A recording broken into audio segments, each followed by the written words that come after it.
আজকে আমি বলেছিলাম সবাইকে কম বেশি ক্লাসে জয়েন করতে, ঠিক আছে? এটা বলেছিলাম এই কারণে আমি আজকে কোনো মক টেস্ট প্রথমে রাখিনি। কারণ হচ্ছে একটু সময়ের ব্যাপার আছে, কারণ আজকে একটু অনেক কিছু আলোচনার বিষয় রয়েছে। তো সেই কারণে আজকে বেশি কোনো কথা নয়, আজকে একটু পড়াটা একটু বেশি ভাবেই হতে হবে। কারণ আজকের ক্লাসটা বলেছিলাম প্রত্যেককে যদি মিস হয়ে যায়, পিডিএফ অলরেডি সবাই পেয়ে যাবে, কোনো সমস্যা নেই। কিন্তু অনেক কিছু জিনিস থাকবে যেখানে তোমাদের কোয়ারি থাকতে পারে, প্রশ্ন থাকতে পারে, সেগুলো কিন্তু অন্যভাবে যে রেকর্ডিং বা দেখলে তখন কিন্তু হবে। আচ্ছা, ফলে সবাই আজকে প্রত্যেকের বলেছিলাম যে পিডিএফ হলেও রেকর্ডিংটা প্রত্যেকে মানে সরি লাইভ ক্লাসটা প্রত্যেকে কিন্তু করার চেষ্টা করবে, কারণ আজকে যথেষ্ট গুরুত্বপূর্ণ জিনিস কিন্তু আলোচনা হবে। দেখো, আজকে আমরা কি আলোচনা করব? ভারতীয় সংবিধানের বৈশিষ্ট্য, উৎস এবং সংবিধানের একটা যাকে বলা হয় সারাংশ। ঠিক আছে? খুবই গুরুত্বপূর্ণ এই জায়গাটা আমাদের করতে হবে। ঠিক আছে? কারো যদি কোনো কোয়ারি থাকে, কোনো প্রশ্ন থাকে, অবশ্যই জিজ্ঞেস করবে। এই ক্লাসের মধ্যে কোয়ারি আসাটা স্বাভাবিক, না আসাটা অস্বাভাবিক। আর যদি না আসে তার মানে দুটো কারণ হতে পারে, হয় কেউ মন দিয়ে শুনছো না, আর দ্বিতীয় কারণ হতে পারে আমি ভালোভাবে পড়াতে পারছি। এবার কোনটার কারণে প্রশ্ন কম হবে সেটা দেখা যাক, সেটা তোমাদের ব্যাপার। ঠিক আছে? বাট আমি চাইবো যে প্রত্যেকে অ্যাটেন্টিভলি শোনো, যা ডাউট হবে সঙ্গে সঙ্গে আমাকে জিজ্ঞেস করবে। ওকে? দেখো, আমাদের যে ভারতের যে সংবিধান রয়েছে, আমরা প্রথম দিনই আলোচনা করেছিলাম যে কনস্টিটিউশন সংবিধান লিখিত হয়, আবার অলিখিত সংবিধানও কিন্তু হয়ে থাকে। তো ভারতের যে সংবিধান সেটা হচ্ছে পৃথিবীর সবচেয়ে বৃহৎ লিখিত সংবিধান। আমাদের সংবিধান অবশ্যই রিটেন কনস্টিটিউশন, লিখিত সংবিধান আমরা প্রত্যেকেই জানি। এর সাথে সাথে এটা কিন্তু আমাদের সবচেয়ে বৃহত্তম লিখিত সংবিধান। মানে এত বড় সংবিধান কোনো দেশের লিখিত নয়। সব দেশের সংবিধান আছে, লিখিত আছে, কিন্তু ছোটখাটো। আমাদের সংবিধান সমস্ত দেশের থেকে বড় লিখিত সংবিধান। সবচেয়ে প্রথম সংবিধান লেখা হয়েছিল কোন দেশে? আমেরিকায় লেখা হয়েছিল। ঠিক আছে? আচ্ছা, তোমাদের জিজ্ঞেস করেছিলাম বললে হয় সম্ভবত যে কোন দেশে লেখা হয়েছিল প্রথম, কেউ একজন বলেছিল ফ্রান্স, কেউ একজন আমেরিকা। তোমাদের ব্যাচই করেছিল? তোমরা কেউ বলেছিলে? হ্যাঁ স্যার। হ্যাঁ, ব্যাস। তো যাই হোক, কেন আমি আগে আলোচনা করে দিয়েছিলাম কেন ফ্রান্স নয়, কেন আমেরিকা হবে সেটা বলা রয়েছে। ঠিক আছে? তো যাই হোক, প্রথম যে সংবিধান সেটা কিন্তু আমেরিকায় হয়েছিল 1788, 1788 আমেরিকায় হয়েছিল। এবার আমাদের সংবিধান, ভারতের যে সংবিধান সেটা যে তৈরি হয়েছিল, কবে তৈরি হয়েছিল আর কবে কার্যকরী হয়েছিল মনে আছে? বলেছিলাম আগের দিন কনস্টিটিউশন কবে গৃহীত হয় আর কবে কার্যকরী হয়। ছাব্বিশে নভেম্বর কার্যকরী 1949 হয়েছে গৃহীত হয়। তাহলে আমাদের যে সংবিধান সেটা গৃহীত হয়েছিল 26শে আর জানুয়ারি 1950 গৃহীত হয়েছিল 1949, স্যার 1949। বলো। আর 1950 সালে কার্যকরী হয়। তাহলে আমাদের যে সংবিধান সেটা গৃহীত হয়েছিল 1949 সালে 26 নভেম্বর, যেটাকে আমরা সংবিধান দিবস হিসাবে পালন করি। আর এটা কার্যকরী হয়েছিল 1950, 1950 26 জানুয়ারি, যেটাকে আমরা প্রজাতন্ত্র দিবস বা রিপাবলিক ডে পালন করি, যেটা আমাদের জাস্ট দুদিন আগেই আমরা পালন করি। ঠিক আছে? তো যখন এই সংবিধান 1950 সালের 26 জানুয়ারি সংবিধানটা প্রস্তুত হয়ে আমাদের হাতে এলো, সেই সংবিধানের মধ্যে 395টা আর্টিকেল ছিল, 8টা শিডিউল ছিল, আর 22টা পার্ট বা অংশ ছিল। এবার এখানে মনে হতে পারে প্রথমেই একটা প্রশ্ন আসবে, স্যার আর্টিকেলটা কি, শিডিউলটা কি, পার্টটা কি? খুব সিম্পল একটা প্রশ্ন আসবে, স্বাভাবিক, এটা আসাটা স্বাভাবিক। তো আমি পড়িয়ে দেওয়ার পরে হয়তো প্রশ্ন কিছু আসবে না মনের মধ্যে, কিন্তু তারপরেও যদি কোনো প্রশ্ন আসে অবশ্যই কিন্তু জিজ্ঞেস করবে। ঠিক আছে? দেখো, পার্ট, আর্টিকেল আর শিডিউল ব্যাপারটা আমি সুন্দর করে একটা জিনিস বুঝিয়ে দিচ্ছি। দেখো, এরকম ভাবে কোনো বই টইতে সুন্দরভাবে এভাবে লেখা থাকবে না, যেটা আমি বুঝিয়ে দিচ্ছি। এই কারণে বললাম বইয়ে যত পড়বে তার থেকেও কিন্তু আজকের ক্লাসটা খুব গুরুত্বপূর্ণ। এই জন্য সবাইকে বলেছি আজকের ক্লাসটা লাইভ অ্যাটেন্ড করতে। দেখো, তুমি যে কোনো একটা বই যখন নেবে, একটা যখন বই তোমার হাতে আসবে, সেই বইয়ের মধ্যে প্রথমে কি থাকে, যে বইয়ের একটা চ্যাপ্টার থাকে, যে বই পড়লে তোমার একটা গল্পের বই বা যে কোনো বইয়ের কিছু চ্যাপ্টার থাকে। যে এই তোমার হচ্ছে আলো একটা চ্যাপ্টার, বা ধরো ফিজিক্স যদি পড়ো সেখানে আলো একটা চ্যাপ্টার, সাউন্ড একটা চ্যাপ্টার, সেরকম বিভিন্ন চ্যাপ্টার বা অধ্যায় থাকে। সেরকম কনস্টিটিউশনেও এরকম 22টা অধ্যায় বা পার্ট রয়েছে, মানে 22টা অংশ রয়েছে। 22টা অংশের মধ্যে বিভিন্ন জিনিস সম্পর্কে আলোচনা করা রয়েছে। যেমন ধরো প্রথম অংশে বিভিন্ন ভারতের রাজ্যগুলো সম্পর্কে আলোচনা করা হয়েছে, দ্বিতীয়তে নাগরিকত্ব সম্পর্কে আলোচনা করা রয়েছে, তৃতীয়তে মৌলিক অধিকার সম্পর্কে আলোচনা করা রয়েছে। অর্থাৎ এগুলো এক একটা চ্যাপ্টারের মতো, যতগুলো পার্ট আছে ততগুলো চ্যাপ্টারের মতো, মানে একটা জিনিস নিয়ে আলোচনা করা রয়েছে। এবার আমরা যখন একটা চ্যাপ্টার পড়ি, সেই চ্যাপ্টারের মধ্যে কি থাকে, চ্যাপ্টারের মধ্যে সেই চ্যাপ্টারটাকে বোঝানোর মতো সেই চ্যাপ্টারের বিষয়বস্তু থাকে। সেই চ্যাপ্টারের মধ্যে হয়তো আলো, তাহলে আলো যখন চ্যাপ্টার, লাইট চ্যাপ্টার পড়ছি, লাইটের মধ্যে থাকবে আলোর প্রতিফলন, আলোর প্রতিসরণ, আলোর বিচ্ছুরণ, প্রতিসরাঙ্ক, তারপরে হচ্ছে নিয়মিত প্রতিফলন, বিক্ষিপ্ত প্রতিফলন, এরকম সব মিলিয়ে থাকবে। মানে তার মধ্যে যে জিনিসগুলো থাকবে সেগুলো আলোরই একটা অংশ, মানে সেই চ্যাপ্টারের একটা অংশ। তাহলে সেই পার্টের মধ্যে থাকবে একাধিক আর্টিকেল। এবার এই যেমন একটা বলো পার্ট থ্রি, সে পার্ট থ্রি যেরকম থার্ড চ্যাপ্টার ভাবো, তার মধ্যে আর্টিকেল রয়েছে 12 থেকে 35। তাহলে 12 থেকে 35-এর মধ্যে যেসব আর্টিকেল আসবে, যেমন আর্টিকেল 14 সাম্যের ধারণা, যে সবাই সমান। আর্টিকেল 70 আনটাচেবিলিটি, যে অস্পৃশ্যতার ধারণা। আর্টিকেল 80 মানে কেউ কোনো উপাধি ধারণ করতে পারবে না। তাহলে প্রত্যেকটাই কি মৌলিক অধিকারের মধ্যে পড়ছে, তাহলে সেগুলো হচ্ছে একটা আর্টিকেল। মানে 22টা যে পার্ট রয়েছে, প্রত্যেক পার্টের মধ্যে কিছু কিছু আর্টিকেল রয়েছে। হয়তো দেখবো ফার্স্ট পার্টে সেখানে 4টে আর্টিকেল রয়েছে, সেকেন্ড পার্টে আমাদের 6টা আর্টিকেল রয়েছে, 7টা রয়েছে, 7 4 11টা হয়। থার্ড পার্টে তোমার 12 থেকে 35, এটা তো কত হচ্ছে টোটাল 13 বা 14টা মতো আর্টিকেল হবে। এতগুলো আর্টিকেল রয়েছে, ঠিক আছে। তোমার 13টা হবে, যোগ করো তাহলে 13, 14টা আর্টিকেল রয়েছে, কাউন্ট করো 12 থেকে 35 পর্যন্ত। তাহলে এইভাবে আর্টিকেলে ভাগ করা রয়েছে। বলবে আচ্ছা প্রত্যেকে পার্ট আর আর্টিকেল দুটোর মধ্যে পার্থক্য, মানে দুটো বোঝা গেছে কি জিনিসটা আমি কি বোঝালাম, ক্লিয়ার হয়েছে এটা? পার্ট কি আর আর্টিকেল কি বা ধারা কি, বুঝতে পেরেছি? কারো যদি ডাউট থাকে বলুন।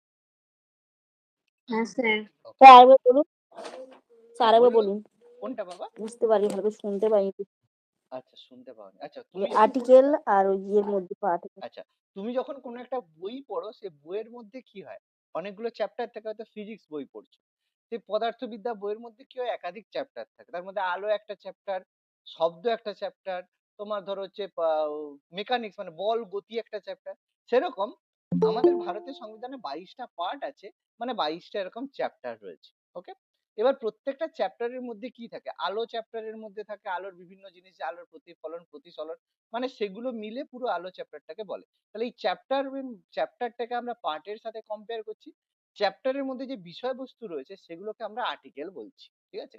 সেই যে আর্টিকেল বলছি, সেরকম ফার্স্ট চ্যাপ্টার মানে ফার্স্ট পার্টের মধ্যে আমাদের 4টে আর্টিকেল রয়েছে, সেকেন্ড পার্টের মধ্যে 7টা আর্টিকেল রয়েছে, থার্ড পার্টের মধ্যে 14টা আর্টিকেল রয়েছে। তাহলে এইভাবে ভাগটা রয়েছে। এবার বলবে স্যার তাহলে তো পুরো জিনিসটাই আমাদের হয়ে গেল, পার্টও হয়ে গেল আর্টিকেল হয়ে গেল, শিডিউল ব্যাপারটা কি? এবার দেখো পার্ট ওয়ান এর যখন বলছি, পার্ট ওয়ান যখন আমি বলছি সেখানে 4টে আর্টিকেল রয়েছে। এবার পার্ট ওয়ান এর মধ্যে কি বলা হয়েছে, ভারতের রাজ্য সম্পর্কে বলা রয়েছে। এবার তুমি যদি সেই কনস্টিটিউশনের মধ্যে এই জিনিসটাকে লিখতে শুরু করো যে পার্ট ওয়ান এর মধ্যে 4টে আর্টিকেল রয়েছে, তার মধ্যে আমাদের 28টি রাজ্য রয়েছে, এই রাজ্যের বিষয়বস্তু, এই রাজ্যের গভর্নেন্স এতটা এরিয়া নিয়ে হয়েছে, এই রাজ্যে এই ব্যাপার সেই ব্যাপার হ্যান ব্যাপার ত্যান ব্যাপার, তুমি যদি সব লিখতে বসো তাহলে কনস্টিটিউশন এমনিতেই মোটা বই, তার থেকে আরো মোটা, কনস্টিটিউশন যে বইটা রয়েছে সেটা আরো মোটা হয়েছে। সেই কারণে যাতে কনস্টিটিউশন আরো মোটা না হয়ে যায়, সেই কারণে সেটাকে এক্সটেন্ডেড ফর্মে শিডিউল করা রয়েছে। যেমন পার্ট ওয়ানে আলোচনা করা হয়েছে 1 থেকে 4 আর্টিকেলের মধ্যে যে আমাদের ভারত একটি রাজ্য সমূহের ইউনিয়ন, ইউনিয়ন অফ স্টেট, একটা নতুন রাজ্য তৈরি করা যেতে পারে, একটা নতুন রাজ্যের সীমানা ভাগ করা যেতে পারে, সমস্ত অধিকার সংসদে রয়েছে, এরকম 4টে আর্টিকেল রয়েছে। তাহলে এই 4টে মাধ্যমে আমাদের পার্ট ওয়ান বা চ্যাপ্টার ওয়ান কমপ্লিট হলো। এবার এর মধ্যে প্রত্যেক রাজ্যের মধ্যে কি ব্যবস্থা হয়েছে, কিভাবে হয়েছে, হ্যান ত্যান সবকিছু বলার জন্য রয়েছে শিডিউল, মানে একটা বিশেষ জিনিস তার মধ্যে ভাগ করা রয়েছে। তাহলে শিডিউলের মধ্যে কি থাকবে, ওই কনস্টিটিউশন যাতে বড় না হয় তার একটা এক্সটেন্ডেড ফর্ম রয়েছে। মানে ধরো আরেকটা যেমন সেকেন্ড পার্ট হচ্ছে, সেকেন্ড শিডিউলে কি রয়েছে, বেতন ভাতা সম্পর্কে বলা রয়েছে। যে প্রত্যেকের মধ্যে অনেক জায়গার মধ্যে এক্সিকিউটিভ রয়েছে, রাষ্ট্রপতি রয়েছে, পড়বো আমরা প্রধানমন্ত্রী রয়েছে, মুখ্যমন্ত্রী রয়েছে, সবার বেতন আর ভাতা সম্পর্কে বলা আছে। যে মুখ্যমন্ত্রী কত টাকার বেতন পাবে, তার বেতন কোথা থেকে আসবে, হ্যান ত্যান এই যে ব্যাপার, রাষ্ট্রপতি কত টাকার বেতন পাবে, তার জন্য কত টাকা ট্যাক্স হবে, রিটায়ার করলে কি হবে, হ্যান ত্যান সবকিছুই শিডিউলের মধ্যে বলা আছে।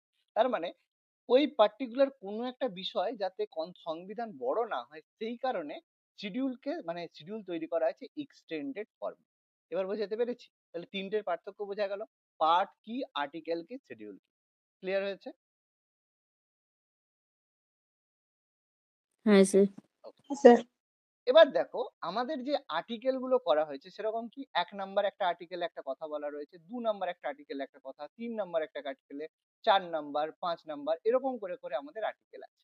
এবার আমাদের সংবিধান সংশোধন করার পরে আমাদের একটা আর্টিকেল যুক্ত করার প্রয়োজন হয়েছে। ভালো কথা, যে আমি চাইছি আমাদের একটা আর্টিকেল 1 থেকে 4 এর মধ্যে আমি একটা আর্টিকেল যুক্ত করব, নতুন কোন একটা আর্টিকেল আমাদের যুক্ত করতে চাইছি। এবার তুমি যদি যুক্ত করতে চাও যে 4 হয়েছে তাহলে আমি সেটাকে 5 করে দিই, তাহলে কি হবে পুরো সিকোয়েন্স দেখো পাল্টে যাবে। তাহলে 5 এ যে ছিল সে 6 হয়ে যাবে, যে 17 ছিল সে 18 হয়ে যাবে, পরে যখন অ্যাড করবো সে আবার চেঞ্জ হয়ে যাবে। তাহলে এটা একটা বিচ্ছিরি টাইপের ব্যাপার হয়ে যাবে, মানে আমাদের মনে রাখতে অসুবিধা হবে। সেই কারণে কি হয়েছে, যখনই কোনো জিনিসকে অ্যাড করা হয় তখন এগুলোকে সংখ্যায় অ্যাড না করে নাম্বারে অ্যাড করা। মানে সাপোজ ধরো তুমি একটা জিনিস অ্যাড করতে চাইছো, যে সেটা তোমার এই 2 আর 3 এর মাঝখানে অ্যাড করতে হবে, তাহলে যখনই তুমি কিছু অ্যাড করবে সঙ্গে সঙ্গে সেটা অ্যাড হবে 2a হিসাবে। ঠিক আছে, যদি মনে হয় 2 আর 3 এর মধ্যে আরো একটা জিনিস অ্যাড করতে চাইছো তাহলে সেটা অ্যাড হয়ে যাবে 2b হিসেবে। আরো একটা অ্যাড করতে চাইছো তাহলে হয়ে যাবে 3b হিসাবে। 4 আর 5 এর মধ্যে অ্যাড করতে চাইছো তাহলে সেটা হয়ে যাবে 4a হিসাবে। তারপরে অ্যাড করলে 4b হিসাবে। তাহলে এইভাবে অ্যাড হবে। নাহলে কি হবে, সিকোয়েন্স আমাদের ভেঙে যাবে। সেই কারণে যত আর্টিকেল দেখবে যখনই পরে কিছু অ্যাড হয়েছে তখনই দেখবে যেমন 51 নাম্বার আর্টিকেল পর্যন্ত রয়েছে। এবার যখন পরে মৌলিক কর্তব্য অ্যাড করা হয়েছে তখন সেটাকে যুক্ত করা হয়েছে 51 এ, 51 এ আর্টিকেল। ঠিক আছে, সেইভাবে আমাদের জিনিসগুলোকে করা হয়েছে। এবার বোঝাতে পেরেছি কিভাবে আমাদের সিকোয়েন্সটা চলছে, ব্যাপারটা চলছে। ওকে। এবার ভারতে যখন সংবিধান হয়েছিল তখন 8টা শিডিউল ছিল, 22টা পার্ট ছিল। এখন 12টা শিডিউল হয়েছে এবং 25টা পার্ট হয়েছে। বলবে স্যার আর্টিকেল কতগুলো হয়েছে, এটা বলতে পারে, জিজ্ঞেস করতে পারে। দেখো আর্টিকেল কতগুলো হয়েছে সেটা পরীক্ষায় কোনোদিন পড়বে না। কেন পড়বে না? কারণ আর্টিকেল দুদিন ছাড়া ছাড়া অ্যাড করা হয়, দুদিন ছাড়া ছাড়া বাদ দেওয়া হয়। টোটাল কতগুলো আর্টিকেল রয়েছে এটা তোমাকে কেউ বলতে পারবে না। বিভিন্ন বইতে দেখবে 481 আসবে, কোনো জায়গায় 482 আসবে, কোনো জায়গায় 479 আসবে। কেন হবে? কারণ যে বই যখন লিখেছে সে মতো হয়েছে। কিন্তু এই শিডিউল বা পার্ট এগুলো কিন্তু সাধারণত চেঞ্জ হয় না, অ্যাড হয় না। এগুলো যা হয়েছে হয়ে গেছে, খুব বেশি হলে অনেকদিন পরে নতুন একটা পার্ট হয়তো হতে পারে। কিন্তু এই যে অ্যাডটা হয়েছে এটা অ্যামেন্ডমেন্টের মাধ্যমে অ্যাডটা হয়েছে, আর সহজে পরিবর্তন হয় না। তাহলে এখানের মধ্যে আমাদের দেখো 4টে প্রশ্ন আমাদের হয়ে গেল। পৃথিবীর সবচেয়ে বৃহত্তম লিখিত সংবিধান কোন দেশের? ভারত। প্রথম সংবিধান কোন দেশের? আমেরিকার। মূল সংবিধানে কতগুলো আর্টিকেল ছিল? পেয়ে গেল। মূল সংবিধানে কতগুলো তফসিল ছিল? মূল সংবিধানে কতগুলো পার্ট ছিল? বর্তমানে কতগুলো তফসিল রয়েছে, শিডিউল, কতগুলো পার্ট রয়েছে? কত কিছু আমরা পেয়ে গেলাম প্রশ্ন। ওকে। এবারে আমাদের ভারতের যে সংবিধান সেই সংবিধানটাকে বলা হয় এ ব্যাগ অফ বড়োইং। বড় মানে কি? কারো কাছ থেকে ধার করা। এবার ভারতের সংবিধানকে এ ব্যাগ অফ বরোইংস কেন বলা হয়? কারণ এটা নেওয়া হয়েছে বিভিন্ন দেশের সংবিধানের ধারা নিয়ে। মানে আমরা এই দেশের এইটা ভালো তো আমি এটা নিলাম, ওই দেশের ওটা ভালো তাহলে আমি এটা নিলাম। তাহলে বিভিন্ন দেশের ভালো ভালো জিনিসগুলোকে নিয়ে আমরা কালেক্ট করেছি। না এই দেশের এটা সমস্যা নেওয়া যাবে না, ওই দেশের ওটা সমস্যা নেওয়া যাবে না। তার মানে আমরা কি করেছি, আমাদের সংবিধানকে বিভিন্ন দেশ থেকে বিভিন্ন জিনিস নিয়ে আমাদের সংবিধানকে গঠন করেছি। সেই জন্য ভারতের সংবিধানকে বলা হয় এ ব্যাগ অফ বরোইং। তবে আমাদের যে সংবিধান তৈরি হলো প্রধান উৎস মানে একটা যে কাঠামো, একটা স্ট্রাকচার, আমরা যদি একটা মানে একটা মূর্তি তৈরি করি তাহলে একটা কাঠামো রয়েছে, স্ট্রাকচার রয়েছে। তো সেরকম ভারতীয় সংবিধানের যে স্ট্রাকচার রয়েছে সেটা কিন্তু 1935 সালের যে ভারত শাসন আইন ছিল, আমরা অলরেডি পড়েছি 1935 এর ভারত শাসন আইন, সেটাকেই আমাদের ভারতীয় সংবিধান রচনার প্রধান উৎস বলা হয়। মানে ওই কাঠামোটার উপর ভিত্তি করে আমাদের সংবিধান কিন্তু গঠন করা হচ্ছে।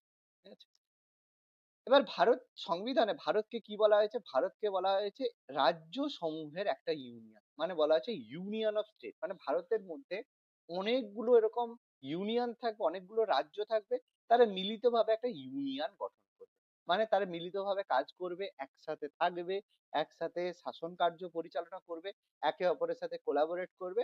সেই জন্য ভারতকে ইউনিয়ন অফ স্টেট বলা হয়েছে। ভারতকে কিন্তু ফেডারেশন বা যুক্তরাষ্ট্র বলা হয়। ঠিক আছে।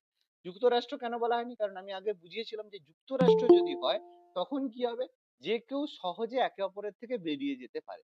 যেমন আমেরিকা যুক্তরাষ্ট্র, তার মধ্যে বিভিন্ন দেশ রয়েছে, ব্রাজিল রয়েছে, আর্জেন্টিনা রয়েছে, চিলি রয়েছে, টেক্সাস রয়েছে, ক্যালিফোর্নিয়া রয়েছে। তো এরা যদি চায় একে অপরের থেকে বেরিয়ে যেতে পারে।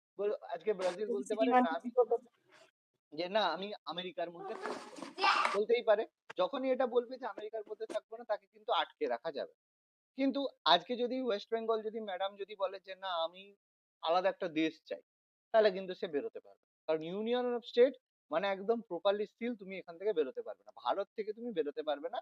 কিন্তু যদি ফেডারেশন হয় তুমি চাইলে সেখান থেকে বেরোতে পারো, কেউ তোমাকে বাধা দেবে না। হ্যাঁ, অন্য দিক থেকে প্রবলেম সৃষ্টি করবে, কিন্তু লিগালি তোমাকে আটকাতে পারবে না। কিন্তু এখানে লিগালি তোমাকে আটকাবে, তুমি বেরোতে পারবে না। এটা দুজনের পার্থক্য। ওকে। ভারতীয় সংবিধানের প্রধান বৈশিষ্ট্য হচ্ছে সংবিধানের প্রাধান্য। ব্যাপারটা হচ্ছে সবার আগে সংবিধান, এই কথাটা মাথায় আমাদের রাখতে হবে। সংবিধান প্রাধান্য, এবং সংবিধান হচ্ছে দেশের সর্বোচ্চ আইন। ঠিক আছে? যেমন আমি একটা কন্ট্রোভার্সিয়াল কথা বলি, আগেই বলে দিচ্ছি একটা কন্ট্রোভার্সিয়াল কথা, যেটা কারো ভালো লাগতে পারে, কারো খারাপ লাগতে পারে। ঠিক আছে? কিন্তু আমি এই জিনিসটা তোমাদের জানা দরকার, অ্যাজ এ ইন্ডিয়ান প্রত্যেকেরই এটা মনে রাখা উচিত। আমি আগেই বললাম it should be a controversial statement, but এটা তোমাদের জানতে হবে। তোমাকে যদি কেউ জিজ্ঞেস করে, ঠিক আছে, তুমি ভারতীয়, না তুমি তুমি আগে ভারতীয়, না আগে হিন্দু, না আগে মুসলিম, না আগে খ্রিস্টান, এটা বলবে, তখন কেউ কেউ একটু পাকামি মেরে বলবে যে আমি ভারতীয় মুসলিম, আমি ভারতীয় হিন্দু, আমি ভারতীয় খ্রিস্টান, এরকম একটা কথা বলবে। তো এই কথার কোনো ভিত্তি নেই, কারণ তোমাকে একটা কথা বলতে হবে, তোমার কাছে দেশ আগে না ধর্ম আগে, প্রপার কথা।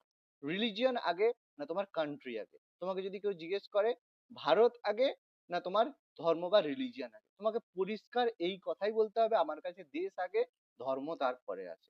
ঠিক আছে? এই কথা। এবার এতে যদি কেউ মানে ভাবো যে না স্যার আমার কাছে আমার ধর্ম বা রিলিজিয়নটা আগে, সেই জন্য, তাহলে বলবো সরি, তোমরা একটা ভুল দেশে আছো। কারণ ভারত দেশ সবসময় এটাই আমাদেরকে শিখিয়ে এসেছে, এবং কনস্টিটিউশন আমাদের সবসময় এটাই বলেছে, সংবিধান আমাদের সবসময় এটাই প্রাধান্য দিয়েছে, এবং সংবিধানই প্রাধান্য দিয়েছে যে তুমি আমাদের দেশের মধ্যে থেকে যে কোনো ধর্ম গ্রহণ করতে পারো, যে কোনো ধর্ম পালন করতে পারো। ফলে সবসময় তোমার কাছে যেন সংবিধান প্রাধান্য পায়, নট রিলিজিয়ন। তুমি সংবিধান যখন তোমাকে দেখাবে, তোমার যখন একটা প্রশ্ন আসবে ন্যাশনাল ইন্টারেস্টেড, যেখানে ভারত আগে না তোমার ধর্ম আগে, যদি কোনো একটা জায়গায় প্রশ্ন আসে, তোমার সবসময় উত্তর হবে ভারত আগে ধর্ম পরে। এই স্টেটমেন্ট আমি প্রত্যেক ভারতীয়র কাছ থেকে চাই। তোমরা স্টুডেন্ট, কিছুদিন পরে টিচার হবে, অনেক স্টুডেন্টকে শেখাবে, কিন্তু সবাইকে এটাই বোঝাবে যে তুমি ভারতে থেকে সেফলি একটা রিলিজিয়ন প্র্যাকটিস করতে পারছো, তার কারণ তোমার কাছে ভারতের সংবিধান রয়েছে। এই সংবিধান যদি তুলে দেওয়া হয়, তাহলে কিন্তু কেউ কোনো রিলিজিয়নের দিক থেকে মানে যাকে বলা হয় রিলিজিয়ন প্র্যাকটিস কিন্তু করতে পারবে না। পাকিস্তানে যাও, সেখানে কোনো হিন্দু থাকবে না। বাংলাদেশে যাও, দেখতেই পাচ্ছ গল্প। আফগানিস্তানে যাও, সব জায়গার গল্প, কারণ সেই জায়গার ব্যাপারটা নেই। ফলে প্রত্যেকেরই বললাম, আগেই বললাম, it's a controversial statement, but as a Indian প্রথমে মনে রাখতে হবে we should be India first. ঠিক আছে? ইন্ডিয়া ফার্স্ট অলওয়েজ আমাদের মাথায় রাখতে হবে, বাকি রিলিজিয়ন তারপরে। ওকে, এটা মাথায় রাখবে। সেই জন্য সংবিধানকে বলা হচ্ছে দেশের সর্বোচ্চ আইন। সংবিধানের উপরে কিছু নেই, সংবিধান সর্বোচ্চ। সংবিধান যেটা বলবে সেই অনুযায়ী তোমাকে কিন্তু কাজ করতে হবে। এটা আমাদের সবচেয়ে দেশের সর্বোচ্চ আইন। ইট শুড বি রিমাইন্ডেড, প্রত্যেকের এটা মাথায় থাকা দরকার। ঠিক আছে? ভারতের যে মূল সংবিধান, সংবিধানের মধ্যে একটা অংশ রয়েছে প্রস্তাবনা বা প্রিএম্বল। তোমরা যদি সরকারি যে কোনো বই দেখবে, তার প্রথম পেজেই দেখবে একটা লেখা থাকে যে আমরা ভারতের নাগরিক, ভারতকে এই সার্বভৌম দেশে পরিণত করা, হ্যান ত্যান, এরকম একটা ব্যাপার লেখা। ভালো কথা, আমরা ছোটবেলা থেকে পেজটা উল্টে চলে গিয়েছি, কিন্তু কোনোদিন পড়ি। আজকে আমাদের পড়তে হচ্ছে, কারণ আমাদের জানতে হচ্ছে। তাহলে ব্যাপারটা কি? সংবিধানের প্রস্তাবনায় বলা হয়েছে যে ভারত যখন সংবিধানের প্রস্তাবনা তৈরি করা হয়েছিল, সেই সময় ভারতকে ডেফিনেশন দেওয়া হয়েছিল যে ভারত একটা সার্বভৌম গণতান্ত্রিক সাধারণতন্ত্র, মানে ভারত একটা সভরিন ডেমোক্রেটিক রিপাবলিক। এবার বলবে সে প্রস্তাবনা ব্যাপারটা কি? তোমরা যদি কোনো বই যখন পড়ো, কোনো একটা বই পড়তে চাও, আমি একটা বায়োগ্রাফি পড়ছি বা কোনো বই পড়ছি, বইয়ের প্রথম পেজে দেখবে বইয়ের একটা সারাংশ লেখা থাকে, সামারি, যে আমাদের এই বইটা এই সংক্রান্ত, এখানে এই জিনিস আলোচনা করা হয়েছে, হ্যান ত্যান। ওর একটা সারাংশ বা সামারি থাকে। সেখানে কি হয়, সেই বইটা কি বিষয় সেটা লেখা থাকে। সেরকম আমাদের সংবিধানের প্রস্তাবনা হচ্ছে সংবিধানের সারাংশ। মানে সেই প্রস্তাবনা দেখে আমরা বুঝতে পারি যে আমাদের সংবিধানের আসল বৈশিষ্ট্যটা কি, যে সংবিধান, আমাদের সংবিধানটা কি নেচার, তার বৈশিষ্ট্যটা কি বলা রয়েছে। তো ভারতের যখন সংবিধান হয়েছিল সেখানে ভারতকে কিন্তু বলা হয়েছে সার্বভৌম। জিনিসটা কি আমি একটু বলে দিচ্ছি, পরে আমাদের পুরো লাইন ভাবে দেওয়া আছে। সার্বভৌম মানে তোমাকে বাইরে থেকে কেউ কন্ট্রোল করতে পারবে না, যে আজকে আমেরিকা বললো তুমি এইভাবে চলো, না হবে না। আমাদের দেশ আমরা যেটা বলবো সেটাই হবে।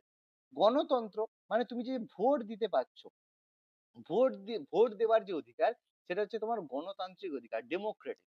যে সবাই মিলে ভোট দিচ্ছি, যতজন ভারতের নাগরিকরা রয়েছে 18 বছর বয়স্ক হলেই ভোট দিতে পারবে, সেটা হচ্ছে তোমার গণতান্ত্রিক অধিকার। ভোট দেওয়া তোমার গণতান্ত্রিক অধিকার। সাধারণতন্ত্র, রিপাবলিক মানে এই যে গণতন্ত্র বা ভোটের মাধ্যমে আমরা নির্বাচন করব আমাদের রিপ্রেজেন্টেটিভ কে হবে। যেমন আমরা ভোট দিলাম, ভোটের মাধ্যমে প্রধানমন্ত্রী নির্বাচন করলাম। এবার নরেন্দ্র মোদীর ছেলেই যে প্রধানমন্ত্রী হবে সেরকম তো ব্যাপার নয়। হ্যাঁ হতে পারে, সে যদি ভোটে দাঁড়ায়, ভোটে দাঁড়িয়ে যদি সাধারণ মানুষ ভোট দেয়, তাহলেই সে ভোটে মানে সে পরবর্তী প্রধানমন্ত্রী হতে পারবে। তাহলে সেই কারণে সেটা হচ্ছে সাধারণতন্ত্র। তাহলে ডেমোক্রেটিক আর রিপাবলিক শুনতে একই রকম মনে হতে পারে, কিন্তু একটু আলাদা কি। গণতন্ত্র মানে হচ্ছে আমাদের ভোট দেওয়ার অধিকার, সেটা হচ্ছে গণতান্ত্রিক অধিকার। আর সাধারণতন্ত্র মানে ভোটের মাধ্যমে নির্বাচিত প্রতিনিধি আমাদের রুল বা শাসন করবে, সেটা হচ্ছে রিপাবলিক। এবার অনেক জায়গায় রিপাবলিক, অনেক দেশ রয়েছে রিপাবলিক কিন্তু গণতান্ত্রিক নয়। সেখানে ব্যাপারটা কিরকম, সেই জায়গায় কি হয়, রিপ্রেজেন্টেটিভ চুজ করা হবে কিন্তু সেই রিপ্রেজেন্টেটিভ জনগণ ভোট দিয়ে করবে না। সেই জায়গায় কিভাবে হবে, বলা হলো সেই জায়গার হচ্ছে যে এলিট ক্লাস রয়েছে, বা ধরো কোনো আইনসভার মেম্বাররা রয়েছে, যে কোনো জায়গার একটা মেম্বাররা রয়েছে, তারা ভোট দিয়ে তাদের লিডার নির্বাচন করলো, সাধারণ মানুষকে ভোট দিতে দেওয়া হলো না। তাহলে সেগুলো হয়ে গেল, সেই দেশও কিন্তু রিপাবলিক কিন্তু গণতান্ত্রিক নয়, সেখানে কিন্তু জনগণ ভোট দিতে পারছে না। কিন্তু ইন্ডিয়াতে তিনটেই আছে। এবার যখন সংবিধান তৈরি করা হয়েছিল তখন কিন্তু সংবিধানের একটা ওয়ার্ড তার অ্যাড করা নিয়ে প্রচুর ঝামেলা হয়েছিল। সেই ওয়ার্ডটা কি, ধর্মনিরপেক্ষ, সেকুলার, এই টার্মটা অ্যাড করা নিয়ে প্রচন্ড গন্ডগোল হয়েছিল, এবং বি আর আম্বেদকর থেকে শুরু করে প্রত্যেকেই এটাকে অপোজ করেছিল, না কনস্টিটিউশনে ধর্মনিরপেক্ষ টার্মটা অ্যাড করা হবে না। এবার অনেকে বলবে স্যার তো এটা তো ঠিক নয়, আমাদের দেশ তো ধর্মনিরপেক্ষ দেশ, এটা তো মনে হবে এটা তো ভালো কথা। তো এবার ব্যাপারটা হচ্ছে, তুমি যদি তোমার ঘরে অনেক সম্পত্তি রয়েছে, টাকা পয়সা রয়েছে, অনেক কিছু রয়েছে, বা তোমাদের ঘরে, তোমাদের বাড়িতে সবাই হিন্দুরা রয়েছে, এবার তুমি যদি সেখানে লিখে রাখো, ঠিক আছে, তুমি সে বাইরে দিয়ে সবাই জানে হ্যাঁ তুমি হিন্দু, সবাই জানে তুমি মুসলিম, কোনো অসুবিধা নেই। কিন্তু তুমি যদি ঘরের বাইরে লিখে রাখো যে আমি হিন্দু, সে যদি ঘরের বাইরে লিখে থাকে আমি মুসলিম, তখন কি হবে, লোকের মধ্যে একটা জিনিস মনে হবে যে ও আচ্ছা ও হিন্দু, আচ্ছা। তুমি জানো কিন্তু যখনই লেখা থাকবে সেইটা জিনিসের উপরে ফোকাস বেশি যাবে। এই কারণে আম্বেদকর স্যার থেকে শুরু করে প্রত্যেকে কনস্টিটিউশনে ধর্মনিরপেক্ষ টার্মটাকে যুক্ত করতে চাননি, এই কারণে যুক্ত হয়নি। কিন্তু 1976 সালে 42তম যখন সংবিধান সংশোধন হয়, যেটাকে বলা হয় মিনি কনস্টিটিউশন। মিনি কনস্টিটিউশন কেন বলা হয়, কারণ এই সময় সংবিধানের প্রায় সমস্ত আর্টিকেল, সমস্ত অংশের পরিবর্তন করা হয়েছিল। মানে এই সংশোধনটা ছিল বলতে গেলে পুরো সংবিধানের পরিবর্তন, একদম নিজের মতো সংবিধান। তাহলে সেই সংবিধানটা কে পরিবর্তন করেছিল, কেউ নয়, ইন্দিরা গান্ধী। প্রাইম মিনিস্টার ইন্দিরা গান্ধী ছিল একমাত্র, প্রথম যে, একমাত্রই বলবো, এখনো পর্যন্ত আর তো কেউ মহিলা হয়নি, একমাত্র তিনি হয়েছে। তো ইন্দিরা গান্ধী তিনি 1976 সালে 42তম অ্যামেন্ডমেন্ট করেন, এবং অ্যামেন্ডমেন্টের মাধ্যমে সংবিধানের সবকিছু সংশোধন করে দিয়েছিলেন। তিনি বলছেন যে বাবু আম্বেদকর কিছু জানে না, মূর্খ লোক, আর বাকি গণপরিষদে যত ছিল সবাই মূর্খ, কেউ কিচ্ছু জানে না, আমি একমাত্র জানি, কারণ এটা আমার বাবার সম্পত্তি, কারণ সত্যিই বাবার সম্পত্তি। তো সেই কারণে তিনি যা মনে করেছেন সংবিধানে অ্যাড করে দিয়েছেন। এবার বলবে না স্যার সংবিধান সংশোধন করতে গেলে তো পার্লামেন্টে যে বলতে হয়, পার্লামেন্টে অ্যামেন্ডমেন্ট করে করতে হয়, নাহলে তো স্যার হয় নাকি, তার মানে সবাই সমর্থন করেছিল, না এটা হয়নি। কারণ 1976 সালে যখন 42তম সংবিধান সংশোধন হয়, 1975 1975 থেকে 1977 1977 সাল পর্যন্ত, তার মাঝখানে 76 সাল পরে, এই টার্ম পর্যন্ত চলেছিল ইমার্জেন্সি, মানে জরুরি অবস্থা। এবং এই যে ইমার্জেন্সি ইস্যু হয়েছিল সেটা হয়েছিল অর্ডিন্যান্সের মাধ্যমে, মানে কারো কথা নয়, রাষ্ট্রপতি ফখরুদ্দিন আলী আহমেদকে ইন্দিরা গান্ধী বলেছে তুমি সাইন করো, ব্যাস সাইন করো, হয়ে গেছে অ্যামেন্ডমেন্ট, হয়ে গেছে ইমার্জেন্সি। মানে মোদ্দা কথা ইন্দিরা গান্ধীর কথাতেই সমস্ত কাজ হয়ে গেছে। এবার কেন এমার্জেন্সি হয়েছিল, কি ছিল, প্রপার আমি পরে আলোচনা করব, এই মুহূর্তে আলোচনা করা যাবে না, তার কারণ অনেক সময় লাগবে, তাহলে পরের পড়াটা হবে না। তো একটা জিনিসই মনে রাখবে, ইন্দিরা গান্ধী এমার্জেন্সি করেছিলেন তার একটাই কারণ ছিল, কারণটা ছিল তিনি যদি এমার্জেন্সি না করতেন তাকে প্রধানমন্ত্রী পদ থেকে রিজাইন করতে হতো, কারণ ইলেকশনে তিনি মানে যাকে বলা হয় চিটিং করেছিলেন। তো চিটিংটা ধরা পড়ে গেছিল, কোর্ট রায় দিয়েছিল, তো সেই রায় অনুযায়ী তাকে পদত্যাগ করতে হতো, সেই কারণে তিনি করেছেন। পরে তিনি এটাকে বললেন না, অন্তর্বর্তীকালীন ইন্টারনাল ডিস্টারবেন্স হয়েছে সেই কারণে। ঠিক আছে, তো মুদ্রা কথা, যেটাকে আমাদের constitution murder day of constitution বলা হয়, যেদিন সংবিধানটা 1946 সালে অ্যামেন্ডমেন্ট হয়, সেটাকে সংবিধান হত্যা দিবস বা কনস্টিটিউশন মার্ডার ডে বলা হয়। অ্যাকচুয়ালি সেদিন সংবিধানের মার্ডার করা হয়েছিল। ফলে আজকের দিনে যদি কেউ বলে যে বিজেপি মানে বিজেপি আমাদের হচ্ছে সংবিধান বিরোধী কাজ করছে, আরে সংবিধানটাকে ভেঙে দেওয়ার পেছনে, পুরো সংবিধানকে যাকে বলা হয় চেঞ্জ করে দেওয়ার পেছনে, সেটা কে করেছে? কংগ্রেস করেছে। সবচেয়ে বেশি ম্যাক্সিমাম অ্যামেন্ডমেন্ট সে করেছে। কতগুলো অ্যামেন্ডমেন্ট কংগ্রেস করেছে, কতগুলো অ্যামেন্ডমেন্ট বিজেপি করেছে, সেগুলো তোমাদের লিস্ট দেখালেই বুঝতে পারবে। 70% এর বেশি, 80% অ্যামেন্ডমেন্ট বিজেপি মানে তোমার কংগ্রেস করেছে। ঠিক আছে, তো পরে আমরা আলোচনা করবো এগুলো সম্পর্কে। এবার আছি প্রস্তাবনায়। আমাদের ভারতকে বলা হচ্ছে সার্বভৌম, যেটা আমাদের অলরেডি ছিল। অ্যাড করা হয়েছে দুটো টার্ম, সমাজতান্ত্রিক আর ধর্মনিরপেক্ষ। বাকি গণতান্ত্রিক সাধারণতন্ত্র আছে। এবার দুটো কথা হচ্ছে যে সমাজতান্ত্রিক কথাটা কেন অ্যাড করা হয়েছে, সোশ্যালিস্ট কথাটা কেন অ্যাড করা হয়েছে। এবার 1976 সালেই কেন করা হয়েছে, আগে করা হয়নি। ধর্মনিরপেক্ষর কথাটা বললাম, আর যে বলবে না সে ধর্মনিরপেক্ষ কথাটা অ্যাড করেছে ভালো হয়েছে, এটা ভালো করেছে ভালো কথা। তো 1976 সালের আগে একটা হিন্দু মুসলিম রায়ট বা ঝামেলার একটা উদাহরণ দিয়ে দাও, আর 1976-এর পরে কটা ঝামেলা হয়েছে উদাহরণ দাও। দেখবে যত ঝামেলা 1976-এর পর থেকেই হয়েছে। সে বাবরি মসজিদ ধ্বংস থেকে শুরু করো, যা গল্প সব এর পরেই শুরু হয়েছে। তার কারণ কি? ওই যে বললাম, যখনই তুমি ঘরের বাইরে লিখে দেবে আমি হিন্দু আমি মুসলিম, তখনই ঝামেলাটা গড়িয়ে উঠবে। এটা বাস্তব কথা। ঠিক আছে, ওই জন্য সবকিছু হলেও লিখতে নেই। এবার সমাজতান্ত্রিকের কথায় আসি, কেন সোশ্যালিস্ট কথাটা হয়। 1971 সালে তোমরা জানো একটা ঘটনা ঘটেছিল, যে ইন্দিরা গান্ধী কি করেছিল, বাংলাদেশকে লিবারেশন করেছিল, বাংলাদেশকে স্বাধীন করেছিল। তো সেই সময় বাবু হেল্প কে করেছিল? রাশিয়া হেল্প করেছিল। এবার যদি কেউ বলে না সে 1971 সালে রাশিয়া হেল্প করেনি, এবার বলবে হ্যাঁ স্যার রাশিয়া করেছিল।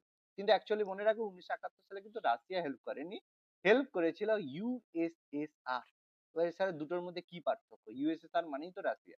রাশিয়া আর ইউএসএসআর এর মধ্যে পার্থক্য হচ্ছে ইউএসএসআর এর মধ্যে একাধিক দেশ ছিল, যার মধ্যে রাশিয়া প্রধান দেশ ছিল। রাশিয়া ছিল দেশ, তার সাথে আরো ইউক্রেন থেকে শুরু করে বহু দেশ কিন্তু তার সাথে ইনক্লুডেড ছিল। কিন্তু 1991 সালে যখন ইউএসএসআর ভেঙে যায়, তখন রাশিয়া আলাদা একটা দেশে পরিণত হয়। ঠিক আছে, এর আগেও রাশিয়া আলাদা দেশ ছিল। যেমন ইউকে মানে ইউএসএ রয়েছে, আমেরিকা রয়েছে, আমেরিকা অনেকগুলো দেশ নিয়ে যুক্ত, সেরকম ইউএসএসআর ও রাশিয়া সহ আরো অনেকগুলো দেশ নিয়ে যুক্ত ছিল। তো আমাদের হেল্প করেছিল ইউএসএসআর বা রাশিয়া, রাশিয়া তার মধ্যে হেড ছিল। তো এই ইউএসএসআর এর যে আইডিওলজি ছিল সেটা ছিল কমিউনিজম, মানে সমাজতন্ত্র। মানে সেখানে একটা ব্যাপার রয়েছে, কার্ল মার্কসের থিওরি অনুযায়ী স্টেট মানে যা উৎপাদন হবে সব সবার মধ্যে সমানভাবে বন্টন হবে। এটা ছিল তাদের পলিসি। ফলে তারা যখন হেল্প করেছে, কারণ সত্যি সেই সময় ইউএসএসআর না থাকলে ভারতের অবস্থা খুব খারাপ হতো। তো তারা হেল্প করেছে। হেল্প করার শর্ত একটাই ছিল যে কমিউনিজম যেটা রয়েছে, সরি সোশ্যালিজম যেটা রয়েছে, সেটা ভারতে স্প্রেড করতে হবে, ভারতকে সোশ্যালিস্ট কান্ট্রিতে পরিণত করতে হবে, নাহলে হেল্প করবে না। তো সেটা সেই সময়ের হচ্ছে শর্ত ছিল। তো সেই শর্ত পালন করতে গিয়ে ইন্দিরা গান্ধী আমাদের প্রিয়াম্বেলে ভারতকে সোশ্যালিস্ট কান্ট্রি বলে ডিক্লেয়ার করেছে। মানে in the meantime it was তাদেরকে তার যে হেল্প করেছে তার একটা মানে যাকে বলা হয় তার মানে একটা প্রতিদান দেওয়া। ঠিক আছে, তাহলে এটা নিশ্চয়ই হওয়া উচিত নয় যে তুমি কোনো একটা দেশ হেল্প করেছে বলে নিজেদের কনস্টিটিউশনের যে সোল আইডিয়া সেটাকে তুমি পরিবর্তন করবে, দ্যাট শুড নট। সেই জন্য ইন্ডিয়ান কনস্টিটিউশনের যে দুটো টার্মকে যুক্ত করা হয়েছে, ধর্মনিরপেক্ষ এবং সোশ্যালিস্ট, এই দুটো term should not be in constitution. এই দুটো টার্ম কনস্টিটিউশনের প্রিয়াম্বেলে বা আমাদের দেশকে ডিফাইন করে না। কারণ Bharat, India is not a socialist country. Bharat কিন্তু কখনোই সোশ্যালিস্ট কান্ট্রি নয়। তো ভারতকে তুমি জোর করে যদি বলতে চাও সোশ্যালিস্ট কান্ট্রি, লিখে দিতেই পারো, কিন্তু তার মানে এই নয় যে Bharat socialist country. Bharat secular country always ছিল, কিন্তু সেটা বলার জন্য তোমাকে লেখার প্রয়োজন। সেটা অলরেডি বহুদিন থেকেই রয়েছে বলেই ভারতে অন্যান্য রিলিজিয়নের লোকেরা বসবাস করতে পারে, সেটা ভারত সবসময় প্রমাণ করে এসেছে। তাই জন্য ভারতের সমস্ত যেসব ধর্ম অন্যান্য দেশে নষ্ট হয়ে গেছে, সেটা ভারতে গিয়ে তারা রয়েছে। সে পার্সি বলো বা যে কোনো রিলিজিয়ন বলো সব, সেটা আমাদের রোহিঙ্গা বলো থেকে শুরু করে, তারপর তিব্বতের হচ্ছে আমাদের দালাই লামার এ বলো, সবাই এখানে শেল্টার নিচ্ছে, কারণ ভারত অলওয়েজ সেকুলার। তো তার জন্য টার্ম অ্যাড করার কোনো প্রয়োজন হয় না। ওকে, তো যাই হোক, ভারতের সংবিধানে ভারতকে সেকুলার টার্ম বলা হয়েছে। ভারতের সংবিধানে সুপ্রিম কোর্টকে বলা হয় সংবিধানের জিম্মাদার বা কাস্টোডিয়ান। এই টার্মটা অনেক জায়গায় জিজ্ঞেস করতে পারে কাস্টোডিয়ানকে। এবার কথা হচ্ছে কাস্টোডিয়ান কথাটার মানে কি। এবার বলবে কাস্টডি মানে কি। কাস্টডি মানে দায়িত্ব। আমরা জানি যে সে তাকে একটা কাস্টডিতে রাখা হয়েছে। তাহলে কাস্টডি কথার মানে হচ্ছে দায়িত্ব। তার মানে আমাদের ভারতের সংবিধানে যদি কোনো রকমের সমস্যা হয় বা কেউ যদি সংবিধান বিরোধী কোনো কাজ করে, তাহলে তার জন্য কোথায় যাবে? তার জন্য যাবে সুপ্রিম কোর্ট। অর্থাৎ সুপ্রিম কোর্ট দেখবে যে সবাই যেন সংবিধান অনুযায়ী কাজকর্ম করছে। সেই জন্য সুপ্রিম কোর্টকে বলা হচ্ছে ভারতীয় সংবিধানের কাস্টোডিয়ান বা জিম্মাদার। ঠিক আছে? এবার আমাদের ভারতে অনেকগুলো কেস হয়েছে। কেস আমরা খুব বেশি আলোচনা এখানে করব না। তো তার মধ্যে একটা গুরুত্বপূর্ণ কেস মনে রাখতে হবে, যেটা প্রচুর পরীক্ষায় আছে বা সবার জানাটা দরকার, সেটা হচ্ছে কেশবানন্দ ভারতী বনাম কেরল রাজ্য মামলা। এটা কেস ছিল। কেস মানে যে অনেক সময় কি হয়েছে, বহু জিনিস আমাদের সংবিধানে রয়েছে। এবার সেই জন্য সংবিধান রাজ্য কি করেছে, বিভিন্ন সময়ে জনগণের অধিকারকে খর্ব করেছে, যে তোমার এই অধিকার রয়েছে কিন্তু রাজ্য সেটাকে মানতে চাইছে। তো তখন কি হবে, তুমি সুপ্রিম কোর্টে গিয়ে কেস করবে। তো এরকম কেশবানন্দ ভারতী বলে একজন ভদ্রলোক ছিলেন। তিনি একজন মঠ চালাতেন, মানে একটা যাকে বলে মঠ পুজো, সে মঠ চালাতেন। তো সেখানে কেরল রাজ্য কি করেছে, যখন ভূমি সংস্কার আইন করেছে, তার অনেক জায়গা দখল করে নিয়েছে, যেগুলো কেশবানন্দ ভারতীর ছিল সেই জায়গা দখল করেছে। তো গভর্নমেন্ট কেশবানন্দ ডাইরেক্ট সুপ্রিম কোর্টে কেস করেছে যে এরকম কেরল রাজ্য, কেরল গভর্নমেন্ট আমার এরকম জমি নিয়ে নিচ্ছে। এবার এই যে কেসটা ছিল, এটা ভারতের সবচেয়ে বড় কেস ছিল, তার জন্য সবচেয়ে বড় ডিভিশন বেঞ্চ তৈরি হয়েছিল, সবচেয়ে বেশি দিন এই কেসটা চলেছিল। এবং সবচেয়ে বড় যে কেস বলা হয় সেটা হচ্ছে কেশবানন্দ ভারতী বনাম কেরল রাজ্য মামলা 1973 এই কেসটা ছিল। খুবই ইম্পর্টেন্ট একটা কেস। পরীক্ষায় আসে যে কেশবানন্দ ভারতী মামলাটা কত খ্রিস্টাব্দে হয়েছিল, সেভাবে কিন্তু পরীক্ষা আসে। ভীষণ ইম্পর্টেন্ট। তবে এর মধ্যে কি হয়েছে না হয়েছে আমি খুব ডিটেলসে কিছু যাব না, শুধু একটা কথাই বলবো।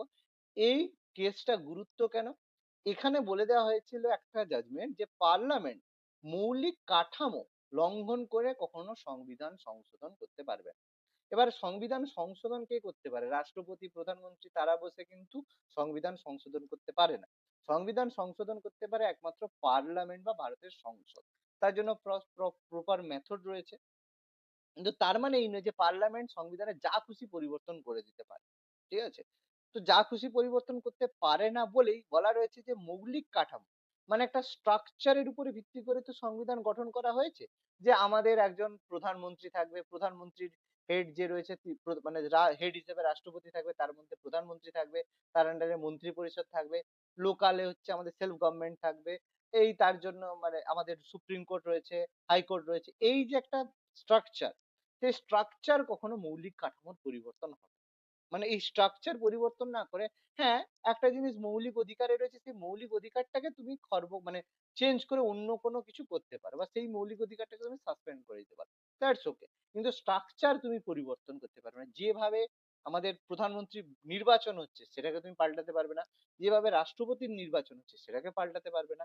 একটা রাজ্য আরেকটা রাজ্যের সঙ্গে যে বর্ডার শেয়ার করছে, একটা রাজ্যের যে কিছু ক্ষমতা রয়েছে, সেগুলো তুমি নিতে পারবে না। যে রাজ্য টোটালি যে না আর কোনো রাজ্য টাজ্য থাকবে না, সব একটা কেন্দ্র সরকার করবে, সেরকম নয়।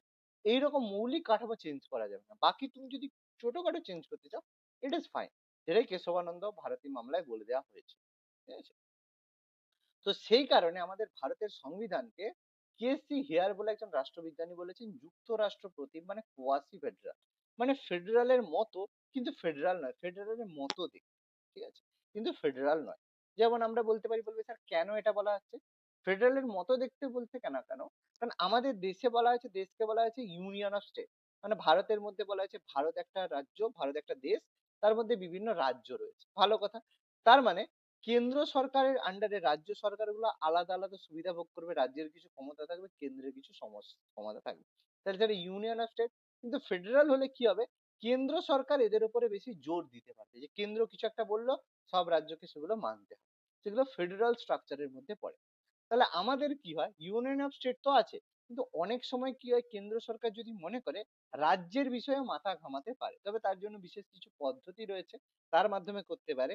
অর্থাৎ যদি ইমার্জেন্সি হয়, জরুরি অবস্থায়, তখন কিন্তু রাজ্যের বিষয়েও কেন্দ্র সরকার মাথা ঘামাতে পারবে। অর্থাৎ কোনো কোনো সময় দেশটা ফেডারাল স্ট্রাকচারও কিন্তু দেখিয়ে থাকে। সেই জন্য কেসি হিয়ার এটাকে যুক্তরাষ্ট্রপতি বা যুক্তরাষ্ট্রের মতো বলেছে। অ্যাকর্ডিং টু সংবিধান ভারতের যে রাষ্ট্রপতি পদটা রয়েছে সেটা কিন্তু ব্রিটেনের রানীর সমতুল্য, কিন্তু আমেরিকার রাষ্ট্রপতি পদ থেকে পৃথক। ব্যাপারটা কি আমি একটু বুঝিয়ে দিচ্ছি। রাষ্ট্রপতি হচ্ছেন ভারতের ভূখণ্ডের প্রধান, কিন্তু প্রধানমন্ত্রী হচ্ছেন ভারতের গণতন্ত্র বা জনগণের প্রধান। এই দুটো লাইন খুব ভাইটাল, আমি একটু বুঝিয়ে দিচ্ছি। এবার ব্রিটেনের যে হেড রয়েছে তিনি হচ্ছেন ব্রিটেনের রানী, ভারতের যে হেড রয়েছেন তিনি হচ্ছেন রাষ্ট্রপতি। তাহলে ভারতের যদি কেউ মালিক বলা হয়, হেড মানে যার নামে ভারত, সেটা হচ্ছে রাষ্ট্রপতি। সেটা মোদিজির ভারত নয়, কিন্তু দ্রৌপদী ম্যাডামের ভারত, ঠিক আছে? তো অ্যাকর্ডিং টু সাইন সব জায়গায় রাষ্ট্রপতি হচ্ছে তার মালিক। কিন্তু আবার ব্রিটেনটা কার? রানীর। এবার দুজনের মধ্যে কি পার্থক্য? আমাদের যে রাষ্ট্রপতি এটা কিন্তু কোনো বংশানুক্রমিক নয়, তিনিও রাষ্ট্রপতি আমাদের হেড অফ দ্য স্টেট। ব্রিটেনেও রানী হচ্ছে হেড অফ দ্য স্টেট। তিনি দুটো জায়গায় সেম ব্যাপার, যে সেই রাজ্য সেই দেশের তিনি হচ্ছেন হেড বা প্রধান। কিন্তু আমাদের যে রাষ্ট্রপতি তিনি একটা নির্বাচন মানে ইনডাইরেক্ট পদ্ধতিতে তিনি নির্বাচিত হয়ে আছেন, কিন্তু ব্রিটেনের যে রানী তিনি বংশ পরম্পরায় আছেন। মানে তিনি প্রত্যেক বংশে যে রানী হচ্ছেন তার যে আবার মেয়ে হবে তিনি রানী হবেন, বা তার যে হচ্ছে বৌমা হবে তিনি রানী হবেন, সেইভাবে। তাহলে ওখানে বংশ পরম্পরায় হচ্ছে, কিন্তু ভারতে সেটা নির্বাচনের মাধ্যমে হচ্ছে, কিন্তু দুজনেই আলাদা। কিন্তু আমেরিকার যে রাষ্ট্রপতি তিনি কিন্তু সম্পূর্ণ আলাদা। কারণ আমেরিকার যে রাষ্ট্রপতি তাকে কিন্তু জনগণ ভোট দেয়, ঠিক আছে? সেনেট থেকে ভোট হয়। আমি খুব বেশি ডিসকাশন করছি না, কিন্তু আমেরিকার রাষ্ট্রপতির হাতে পাওয়ার ভারতের রাষ্ট্রপতি বা অন্যান্য দেশের রাষ্ট্রপতির থেকে অনেক বেশি পাওয়ার রয়েছে। যেমন একটা উদাহরণ দিই তাহলে বুঝতে পারবে। সাপোজ আমাদের দেশে যদি যুদ্ধ হয়, তাহলে আমাদের রাষ্ট্রপতি যদি আমাদের আর্মিকে বলে যাও যে পাকিস্তানে একটা বোম ফেলে দিয়ে আসো, সেটা কিন্তু আমাদের রাষ্ট্রপতি বলতে পারবে। তাহলে তার জন্য কি করতে হবে? প্রধানমন্ত্রীকে মানে রাষ্ট্রপতি আর্মি হেডকে যে অর্ডার দেবে তার আগে প্রধানমন্ত্রীর কাছ থেকে পরামর্শ করতে হবে। প্রধানমন্ত্রী মন্ত্রী পরিষদ ক্যাবিনেট যদি বলে, মানে মন্ত্রী পরিষদ যদি বলে যে হ্যাঁ যুদ্ধ ঘোষণা করো, তখনই কিন্তু এটা সম্ভব হবে, নাহলে কিন্তু হবে না। কিন্তু আমেরিকার রাষ্ট্রপতির কাছে স্পেশাল পাওয়ার রয়েছে, সে কিন্তু কারোর সাথে আলোচনা না করেই যে কোনো কাজ করতে পারে, ঠিক আছে? পরবর্তীকালে সেগুলোকে বিভিন্ন জায়গায় সেগুলোকে সেনেটে পাস করাতে হয়, কিন্তু তাৎক্ষণিক অবস্থায় তিনি কিন্তু অনেক কাজ করতে পারেন এবং সেটা কিন্তু জুডিশিয়ালের মধ্যে পড়বে না। এই জন্য আমেরিকার রাষ্ট্রপতি পৃথিবীর সবচেয়ে শক্তিশালী ব্যক্তি। ওই জন্য ডোনাল্ড ট্রাম্প দেখো যখন যা খুশি করে তার কোনো ভয় নেই, ঠিক আছে? ওই জন্য আমেরিকা আমাদের দেশের রাষ্ট্রপতি যদি হয় সে 100 বার হতে পারে, মানে 5 বছর করে করে সে যদি 500 বছর বেঁচে থাকে সে 100 বার হবে, বারবার বারবার ভোটে দাঁড়াবে, জিতে হবে। কিন্তু আমেরিকার রাষ্ট্রপতি 2 বারের বেশি হতে পারবে। ওই জন্য আমাদের হচ্ছে সব থেকে মোটামুটি এটা ভালো ওই যে আমাদের বারাক ওবামা ছিল 2 বার হয়ে গেছেন, আর জীবনে দেখো তিনি কোনোদিন আমেরিকার রাষ্ট্রপতি হতে পারেন। তা তিনি যদি দাঁড়াতেন তিনি আবার হতেন, ঠিক আছে? এই যে ডোনাল্ড ট্রাম্প একবার হয়ে যাচ্ছে, সেকেন্ড টার্ম দেখো হয়ে গেল, আর জীবনে কোনোদিন ডোনাল্ড ট্রাম্প আমেরিকার রাষ্ট্রপতি হতে পারে না। কারণ ওইখানে আমেরিকার রাষ্ট্রপতি এত শক্তিশালী ব্যক্তি, সেই জন্য সেই পদটাকে রেস্ট্রিক্টেড করা রয়েছে। রাষ্ট্রপতি হচ্ছে ভূখণ্ডের প্রধান, প্রধানমন্ত্রী হচ্ছে জনগণের প্রধান, জনগণ ভোট দিয়ে প্রধানমন্ত্রীকে নির্বাচন করে, জন্য প্রধানমন্ত্রী হচ্ছে হেড অফ দ্য পিপল, কিন্তু রাষ্ট্রপতি হচ্ছে হেড অফ দ্য স্টেট। ওকে, বলো এত কিছু যে আমি ফার্স্ট পেজে এত কিছু বুঝিয়ে দিলাম, দেখো এটা বোঝাতেই আমার 40 মিনিট সময় লেগে গেল। তাহলে বুঝতে পারছো যে কতটা গুরুত্বপূর্ণ। দেখো অনেক কিছু জানা গেল, না জানা গেল না, নাকি বেকার মনে হচ্ছে, না কি মনে হচ্ছে? স্যার জানা গেল অনেকটা কিছু। স্যার জানা গেল। স্যার অনেক কিছু জানা গেছে। অনেক কিছু, এবার অনেক কিছু এখন অনেক বাকি আছে। স্যার। হ্যাঁ বলো, নিশ্চয়ই নিশ্চয়ই। হুম। হ্যাঁ স্যার, সার্বভৌম ব্যাপারটা একবার বলুন না, মাথায় গুলিয়ে গেল। আচ্ছা, সার্বভৌম ব্যাপারটা আবার পরে আছে, আমি শুধু একটু ছোট্ট করে এখানে এক লাইন বলে দিচ্ছি, একটু পরে আমি আরো ভালোভাবে বলছি। সার্বভৌম কথার মানে হচ্ছে কোনো বিভিন্ন মানে বিদেশি নিয়ন্ত্রণ মুক্ত, মানে আমেরিকা বললো এই তুমি মোদিজি তুমি হচ্ছে সবার উপরে ট্যাক্স কমিয়ে দাও, সেটা বলতে পারবে না। মানে বিদেশি কোনো শক্তি বা বিদেশি কোনো দেশ আমাদেরকে কোনো অর্ডার দিতে পারবে না। মানে আমরা সার্বভৌম মানে বিদেশি নিয়ন্ত্রণ মুক্ত, সেটাকেই বলা হচ্ছে সার্বভৌম। এবার বোঝা গেছে কথাটা? ওকে। হ্যাঁ হ্যাঁ স্যার, বুঝতে পেরেছি। আচ্ছা, এবার দেখো আমাদের সংবিধানে কোন দেশ থেকে কি কি নেওয়া হয়েছে বা কোন জায়গা থেকে কি কি নেওয়া হয়েছে। প্রথমে ভারত শাসন আইন, গভর্নমেন্ট অফ ইন্ডিয়া অ্যাক্ট 1935, এখান থেকে কি রয়েছে? এখান থেকে প্রথমে নেওয়া হয়েছে যুক্তরাষ্ট্রীয় কাঠামো, যে যুক্তরাষ্ট্রের যে কাঠামো রয়েছে সেই কাঠামোটা নেওয়া হয়েছে এখান থেকে, যে একজন প্রধানমন্ত্রী থাকবে, থাকবে, সেই ব্যবস্থা যে যুক্তরাষ্ট্রের কাঠামো নেওয়া হয়েছে। যুক্তরাষ্ট্রের বিচার ব্যবস্থা, আমাদের যুক্তরাষ্ট্রের মধ্যে কি হয়, যে আমাদের রাজ্য স্তরে হাইকোর্ট রয়েছে, একদম তার উপরে সুপ্রিম কোর্ট রয়েছে, আর নিচে রয়েছে সাবঅর্ডিনেট কোর্ট, মানে যেগুলো রাজ্যের যে কোর্ট রয়েছে।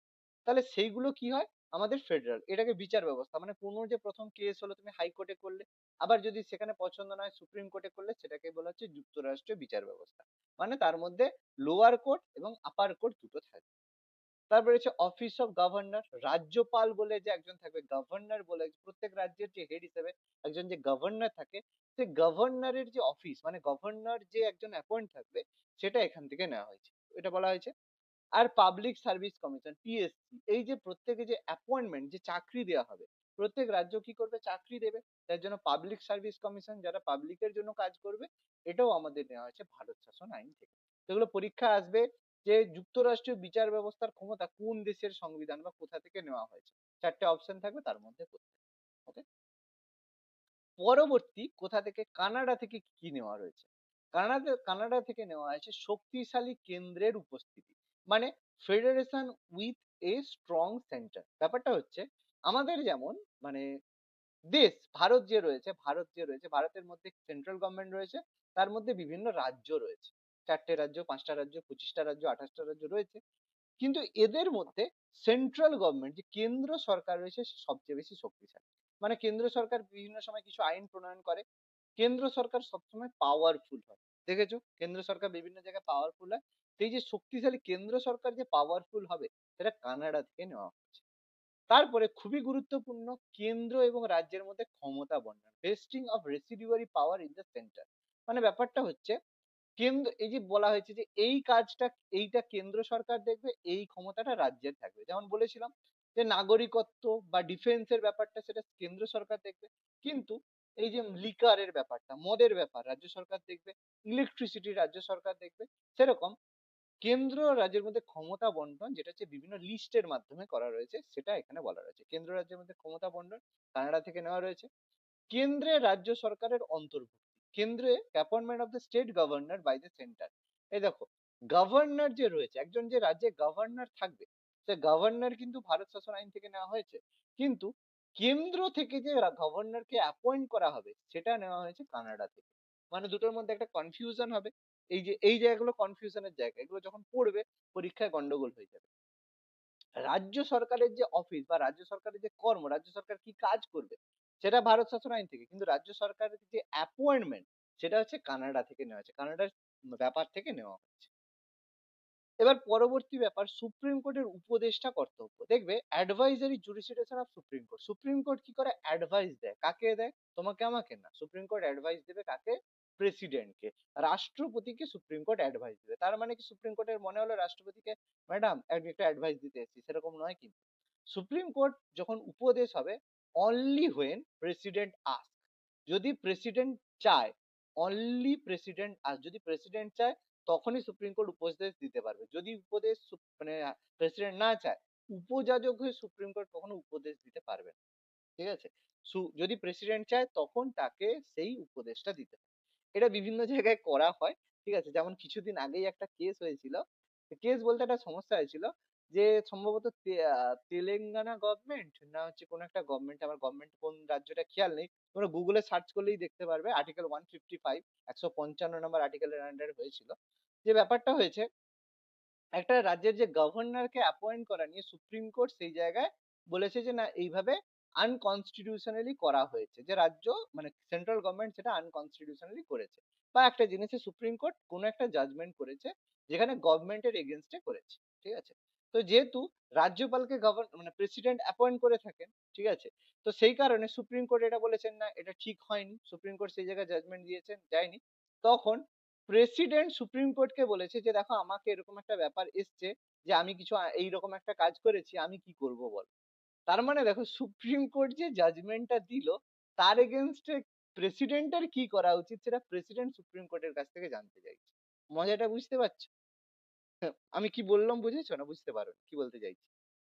সুপ্রিম কোর্ট একটা শাস্তি দিল, আদেশ দিল। স্যার স্যার আরেকবার একটু একটু গোল পাকিয়ে গেল স্যার, একটু ভালো করে গোল, ক্লিয়ারলি বুঝিয়ে দিন।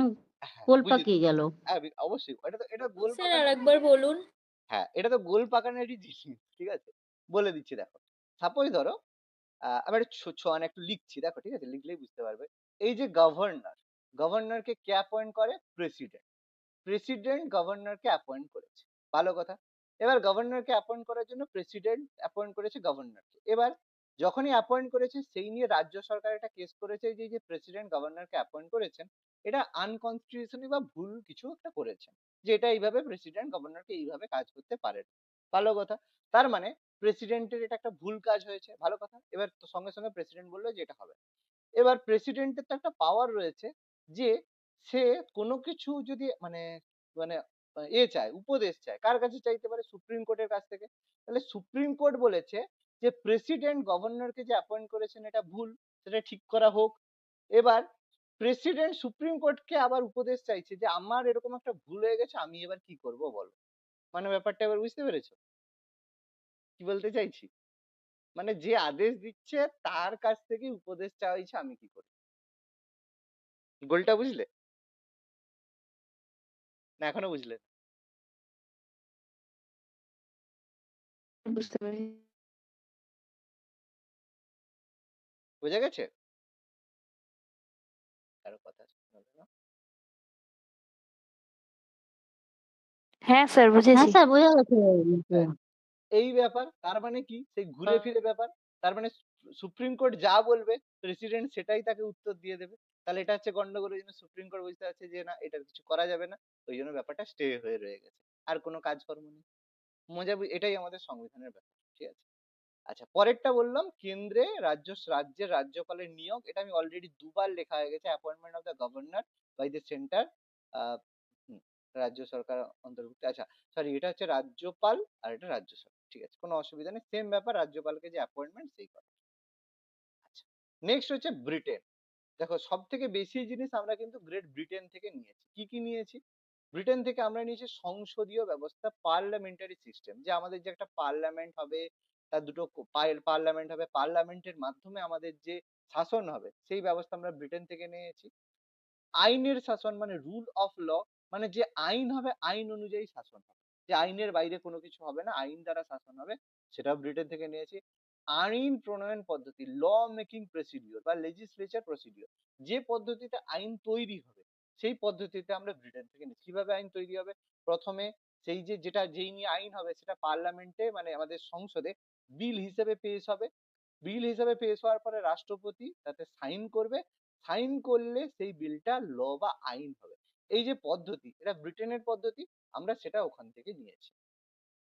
তারপরে নেওয়া হয়েছে একক নাগরিকত্বের ধারণা। একক নাগরিকত্ব মানে তুমি ভারতের যে কোনো রাজ্যেই জন্ম, তাহলে তোমার আইডেন্টিটি কি হবে? তুমি ইন্ডিয়ান বা ভারতীয়। কিন্তু আমেরিকাতে কিন্তু এরকম ব্যাপার নেই। আমেরিকাতে 50টা এরকম দেশ রয়েছে, মানে ইউনিয়ন রয়েছে। ঠিক আছে, মানে যেমন ধরো হচ্ছে ব্রাজিল। ঠিক আছে, ব্রাজিলে রয়েছে। তাহলে ব্রাজিলের কোনো লোককে তুমি কি বলবে? ব্রাজিলিয়ান বলবে না আমেরিকান বলবে? কি বলবে তুমি ব্রাজিলের কোনো লোককে? ব্রাজিলিয়ান বলবে না আমেরিকান? ব্রাজিলিয়ান। ব্রাজিলিয়ান বলবো। তাকে আমেরিকান বলবে না? মজাটা এটাই। তাহলে ওদের যে নাগরিকত্ব সেটা কিন্তু দ্বি নাগরিকত্ব। মানে এই যে ব্রাজিল দেশটা রয়েছে সেটা কিন্তু আমেরিকা ইউএস এর মধ্যে রয়েছে। ইউএস এর মধ্যে ব্রাজিল একটা দেশ, সে ব্রাজিল ইউএস এর মধ্যে আর্জেন্টিনা একটা দেশ। ঠিক আছে, ইউএস এর মধ্যে চিলি একটা দেশ। তার মানে ওখানে যে ব্রাজিলের লোক সে যেমন ব্রাজিলিয়ানও হবে, সে আমেরিকানও হবে। কিন্তু তার মানে এই নয় যে প্রত্যেক ব্রাজিলিয়ানই আমেরিকান। ব্যাপারটা হচ্ছে এটাই হচ্ছে ওখানের মজা, যে তুমি কোনো একটা দেশের ওই যে এর মধ্যে হওয়া মানেই যে তুমি আমেরিকান নাগরিকত্ব পেয়ে যাবে সেরকম। তবে আমেরিকার যদি তুমি নাগরিকত্ব পাও তুমি বিশেষ কিছু সুবিধা পাবে, যেটা শুধু ব্রাজিলের নাগরিকত্ব পেলে হবে না। মানে এটা একটা কমপ্লিকেটেড ব্যাপার। এবার আমাদের যদি এরকম হতো যে আমাদের হচ্ছে যে মহারাষ্ট্রে রয়েছে তার একটা মারাঠি সিটিজেনশিপ রয়েছে, আর ইন্ডিয়াতে যেহেতু রয়েছে ইন্ডিয়ান সিটিজেনশিপ হতো, তাহলে বলবে স্যার কত ভালো হতো। না, ভালো হতো না। তখন কিন্তু এমনিতেই এখন তুমি যদি মানে সাউথ ইন্ডিয়াতে যাও তোমাকে দেখবে নর্থ ইন্ডিয়া সাউথ ইন্ডিয়া ভাগ হয়ে গেছে, দেখবে একটা খুব গন্ডগোল।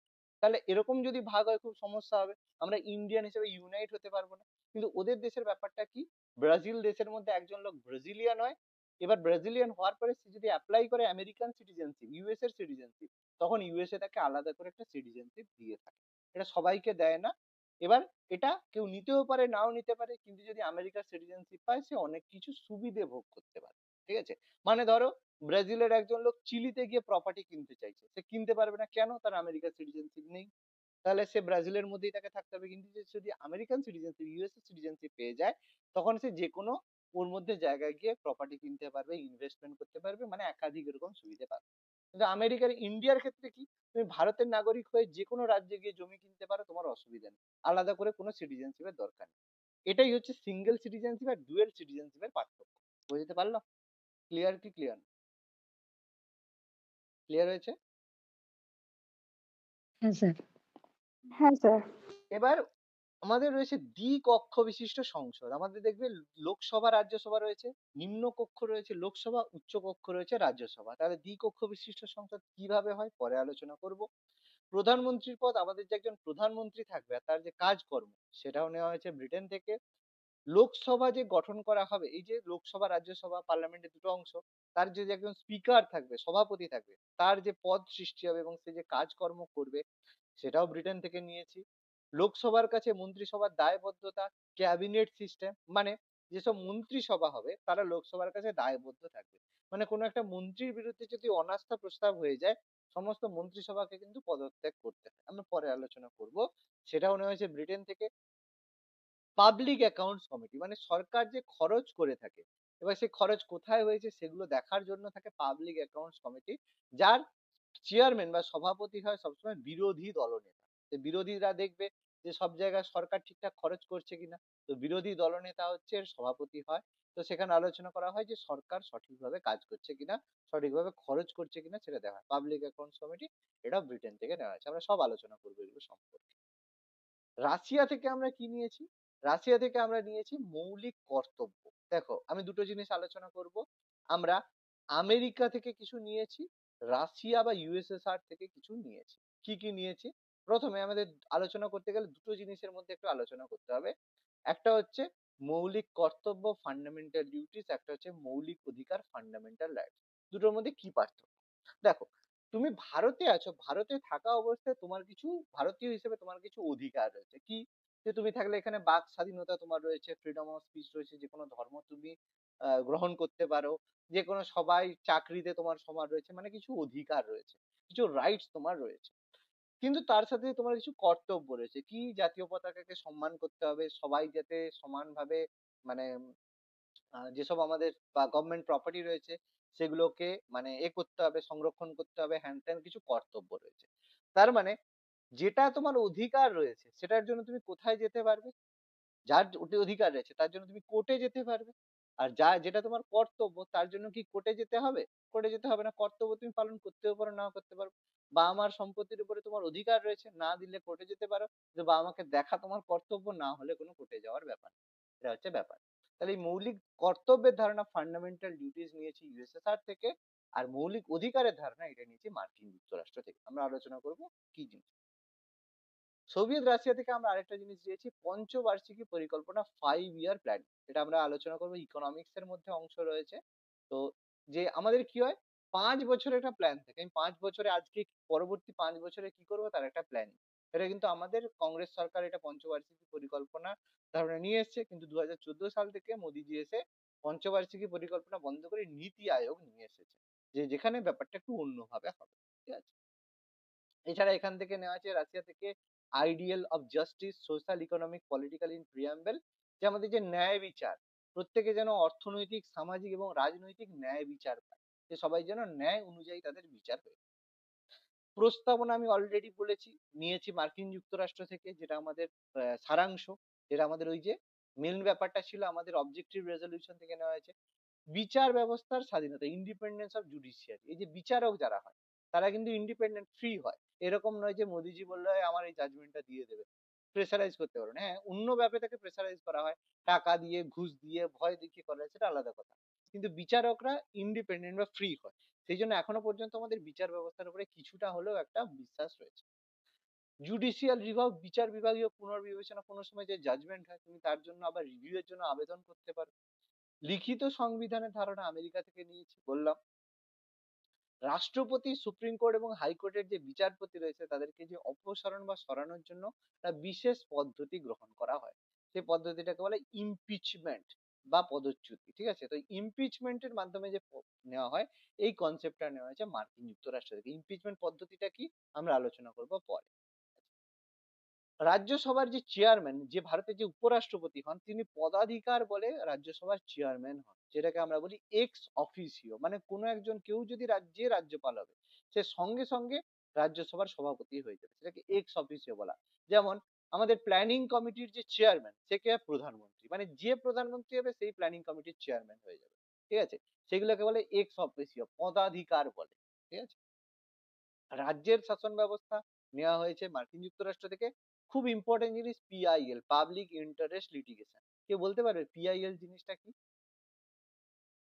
পিআইএল কথাটা অনেক শুনেছো তোমরা, পিআইএল করেছি।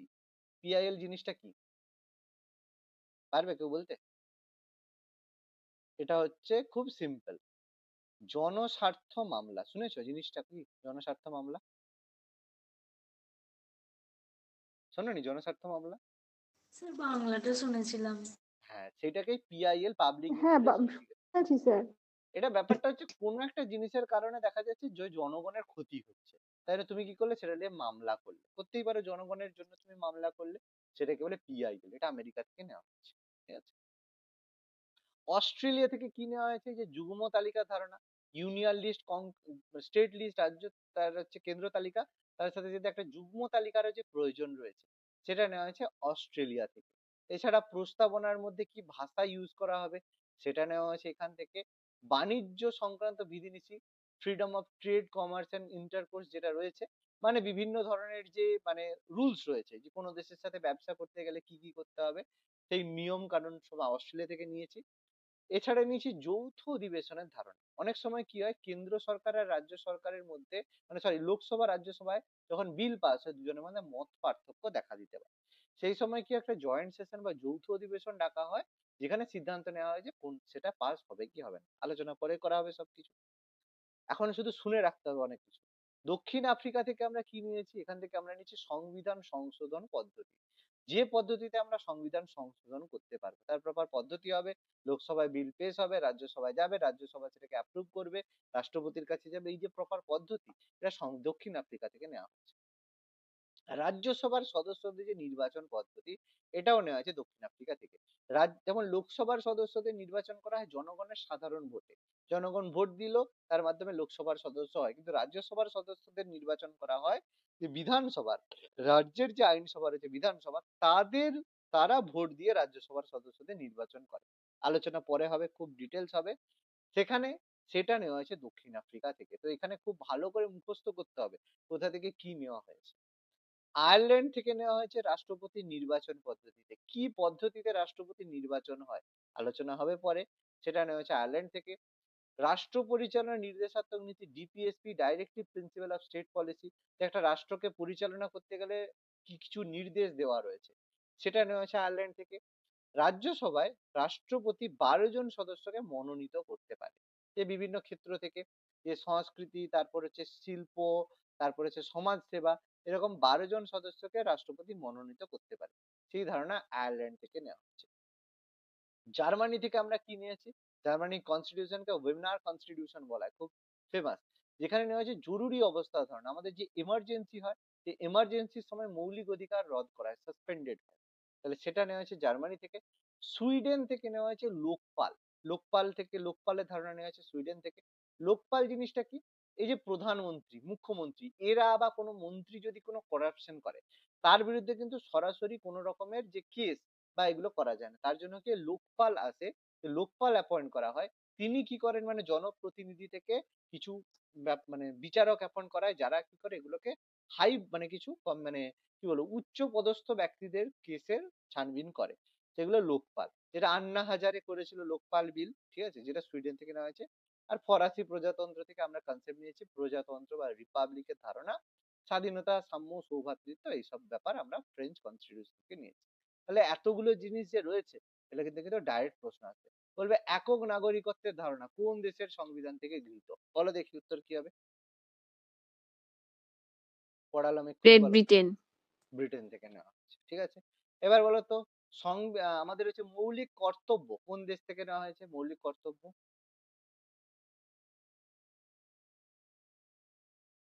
মৌলিক কর্তব্য, এই রে এতজন পড়লে কার মনে নেই একজনের?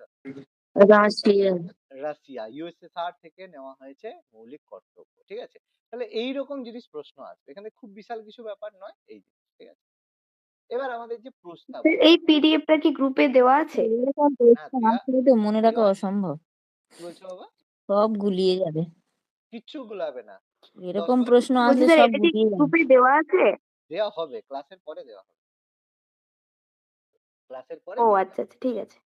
আচ্ছা, সংবিধানের প্রস্তাবনা, ওই যে বললাম প্রস্তাবনা সূচিপত্র, যে সংবিধানের প্রস্তাবনা আমেরিকা যুক্তরাষ্ট্রের সংবিধান অনুকরণে রচিত, একটু আগেই বললাম। জওহরলাল নেহেরু 1946 সালে যে গণপরিষদে একটা খসড়া প্রস্তাব বা অবজেক্টিভ রেজলিউশন প্রস্তাব করেছিল, মনে করো আমি পড়িয়েছিলাম, সেখান থেকেই সংবিধান গ্রহণ করা হয়েছে। এর মধ্যে সংবিধানের দার্শনিক ভিত্তি রয়েছে, মানে যে আমাদের বিচারকে আমরা কি ভাবছি না করছি সেই ব্যাপার, যেটা কিন্তু আদালত কর্তৃক বিচারযোগ্য নয়, যে এগুলো তুমি কোর্টে গিয়ে কেস করতে পারো না। মৌলিক অধিকার যদি খর্ব হয় তুমি সুপ্রিম কোর্টে যাবে, কিন্তু মৌলিক কর্তব্য বা এই যে ডিপিএসপি বা প্রস্তাবনা, এগুলো আদালত কর্তৃক বিচারযোগ্য নয়। তার প্রথমেই বললাম মূল সংবিধানে সার্বভৌম সমাজতান্ত্রিক ধর্মনিরপেক্ষ প্রজাতন্ত্র পুরো জিনিস ছিল না। আমাদের ছিল সার্বভৌম গণতান্ত্রিক প্রজাতন্ত্র। 1976 সালে ইন্দিরা গান্ধী সমাজতান্ত্রিক ধর্মনিরপেক্ষ শব্দ দুটো যুক্ত করেছিল। কেন করেছিল, কি ব্যাপার, সব আলোচনা করে দিয়েছি। প্রস্তাবনার শুরুতে বলা রয়েছে যে আমরা ভারতের জনগণ, কথাটার মানে হচ্ছে যে ভারতের যে সংবিধান রয়েছে যে সংবিধানের মূল উৎস এবং চরম সার্বভৌম ক্ষমতার অধিকারী হচ্ছে জনগণ। মানে তুমি যতক্ষণ জনগণের জন্য কাজ করবে, জনগণ ভোট দিয়ে তোমাকে রাখবে, জনগণ যদি তোমাকে ভোট থেকে সরিয়ে দেয় তুমি হাওয়া হয়ে যাবে। সেই জন্য আমাদের যে চরম ক্ষমতা সেটা কিন্তু জনগণের হাতেই রয়েছে, সেটাই হচ্ছে ভোট দেওয়ার অধিকার। সেই জন্য বলা হয় ভোট দেওয়া আমাদের গণতান্ত্রিক অধিকার। সেই জন্য প্রত্যেককে ভোট দেওয়ার কথা বলা হচ্ছে। কেউ যদি ভাবো নোটায় দেবে, নোটা দেওয়া আর ভোট দিতে না দেওয়া একই কথা। এবার অনেকে একটু বেশি বোঝে যে স্যার আমি নোটায় দিয়েছি, ভোট তো দিয়েছি কিন্তু আমি নোটায় দিয়েছি। আরে ছাগল, সেই ভোট দেওয়া না দেওয়া একই কথা। কেন একই কথা? 100 জন ভোটার আছে, ঠিক আছে, পরিষ্কার কথা, 100 জন ভোটার আছে কোন একটা জায়গায়। এবার তোমার সেখানকার বেশিরভাগ লোক বলছে না কাউকে পছন্দ নয়, 96 জন বলছে যে আমরা নোটায় দিলাম। 96, 100-র মধ্যে 96 জন নোটায় দিল। বাকি 4 জন, তার মধ্যে 3 জন বিজেপি কে ভোট দিল, একজন কংগ্রেসকে ভোট দিল। তাহলে সিম্পলি এখান থেকে বিজেপি যে আছে সে সরকারে হয়ে গেল। মানে মোদ্দা কথা তাহলে 4টে সিটে ভোট হলো। তাহলে তুমি নোটায় দেওয়া না দেওয়া তোমার তো একই কথা। হ্যাঁ, এরকম যদি হতো যে 50% এর বেশি যদি নোটা হয় তাহলে ক্যান্ডিডেট বাতিল হয়ে যাবে, সেটা কি হয়? হয় না। তাহলে নোটায় দেওয়া না দেওয়া তো তোমার একই কথা। তাহলে বেকার এসব ফালতু কথা বলে লাভ নেই। যে কোনো একটা তুমি চয়েস করো, মন্দের মধ্যে কোনটা ভালো সেটাকে তোমাকে নিতে হবে, এই কথা, কিছু বলার নেই, ঠিক আছে? তো এবার এখানে বলা আছে যে প্রস্তাবনা সংবিধানের কিন্তু অংশ নয়, এই জন্য বলা আছে প্রস্তাবনা সংবিধানের মূল অংশের কিন্তু অন্তর্ভুক্ত নয়। প্রস্তাবনা কিন্তু সংবিধানের ভূমিকা, যে কোনো একটা জিনিসের ভূমিকা রয়েছে সেটা কিন্তু ভূমিকা। এখনো পর্যন্ত প্রস্তাবনা একবারই সংশোধন হয়েছে 1976 সালে, এর বাইরে কিন্তু আর সংশোধন হয়। আর কিছু স্টেটমেন্ট, কে এম মুন্সি প্রস্তাবনাকে পলিটিক্যাল হরোস্কোপ বলেছেন, আর্নেস্ট বেকার বলেছে key note to the constitution, Thakurdas Bhargava বলেছে যে প্রস্তাবনা সংবিধানের আত্মা, আর নানা পালকিওয়ালা প্রস্তাবনাকে বলেছে সংবিধানের পরিচয় পত্র, ঠিক আছে, আইডেন্টিটি কার্ড বলে বলেছে। পড়তে হবে, কিছু করার নেই, এখনো এই তো সবে শুরু, এখনই মাথা কামালে হবে? এখনো তো কিছু ঢুকেই নি, প্রচুর জিনিস মাথায় ঢুকবে, ঠিক আছে? বোঝার কিছু নেই, একদম সিম্পল ব্যাপার। এবার আমাদের যেমন বই পড়ি বইয়ের সূচিপত্র, সেরকম সূচিপত্র, এটা মুখস্থ করার কিছু নেই, দেখে নিলেই বলতে হবে যে সূচিপত্র কি। এবার আমি যেখানে যেখানে হাইলাইট করব, গ্রিন আমি হাইলাইট করব, সেগুলো আমাদের পড়তে হবে, বাকি কিছু পড়তে হবে না। যেমন পার্ট 1, এটা তোমাদেরকে সুন্দর করে পড়তে হবে, আমি পড়াবো। সেটা হচ্ছে কি, ওই যে বলেছিলাম জিওগ্রাফি স্যার যদি পড়ায় তাহলে আমি পড়াবো না, আর তাহলে আমাকে পড়াতে হবে এখানে, সেটা হচ্ছে রাজ্য কিভাবে গঠন হয়েছে, তার পুনর্গঠন সেই সম্পর্কে, যেটা খুব ভালো করে পড়তে হবে। একটা ক্লাস হবে ভীষণ ভালোভাবে আলোচনা।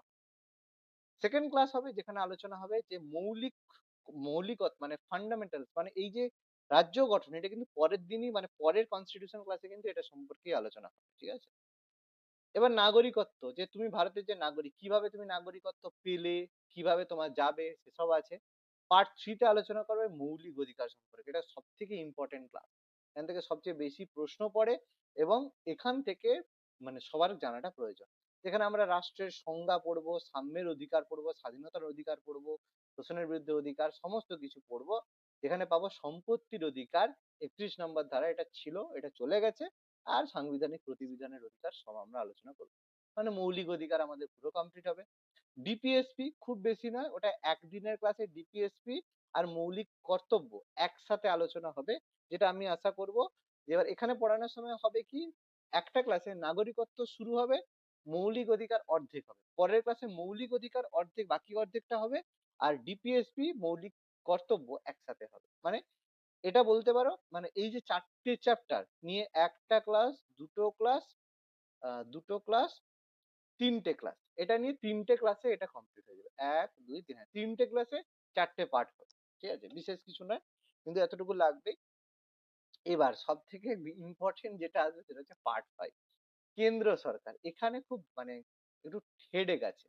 কেন্দ্র সরকারের মধ্যে প্রথমে রাষ্ট্রপতি উপরাষ্ট্র সংক্রান্ত পড়বো, জিকের মতো পড়াশোনা হবে, প্রথম রাষ্ট্রপতি কে, কি ব্যাপার, হ্যান ত্যান উপরাষ্ট্রপতি, প্রধানমন্ত্রী, তার নেতৃত্বে মন্ত্রী পরিষদ, অ্যাটর্নি জেনারেল কে, সে কি কাজ করে, সংসদ সম্পর্কে ভালো করে পড়তে হবে, লোকসভা রাজ্যসভা কিভাবে আইন তৈরি হয়, বিচার ব্যবস্থা সম্পর্কে পড়তে হবে। বাকি যেসব ভদ্রলোক রয়েছে তাদের সম্পর্কে সেরকম ভাবে কিছু পড়তে হবে না, কিন্তু টুকটাক যাকে বলা একটু ধারণা নিতে হবে যে অ্যাটর্নি জেনারেল কে, ক্যাগ এই যে কন্ট্রোলার এন্ড অডিটর জেনারেল, এই ভদ্রলোক কে, রাষ্ট্রপতির অর্ডিন্যান্স জারি করার ক্ষমতা কিভাবে করে, সংসদে কিভাবে আইন তৈরি হয়, টুকটাক ব্যাপার অ্যাটর্নি জেনারেল, এগুলো আলোচনা হবে।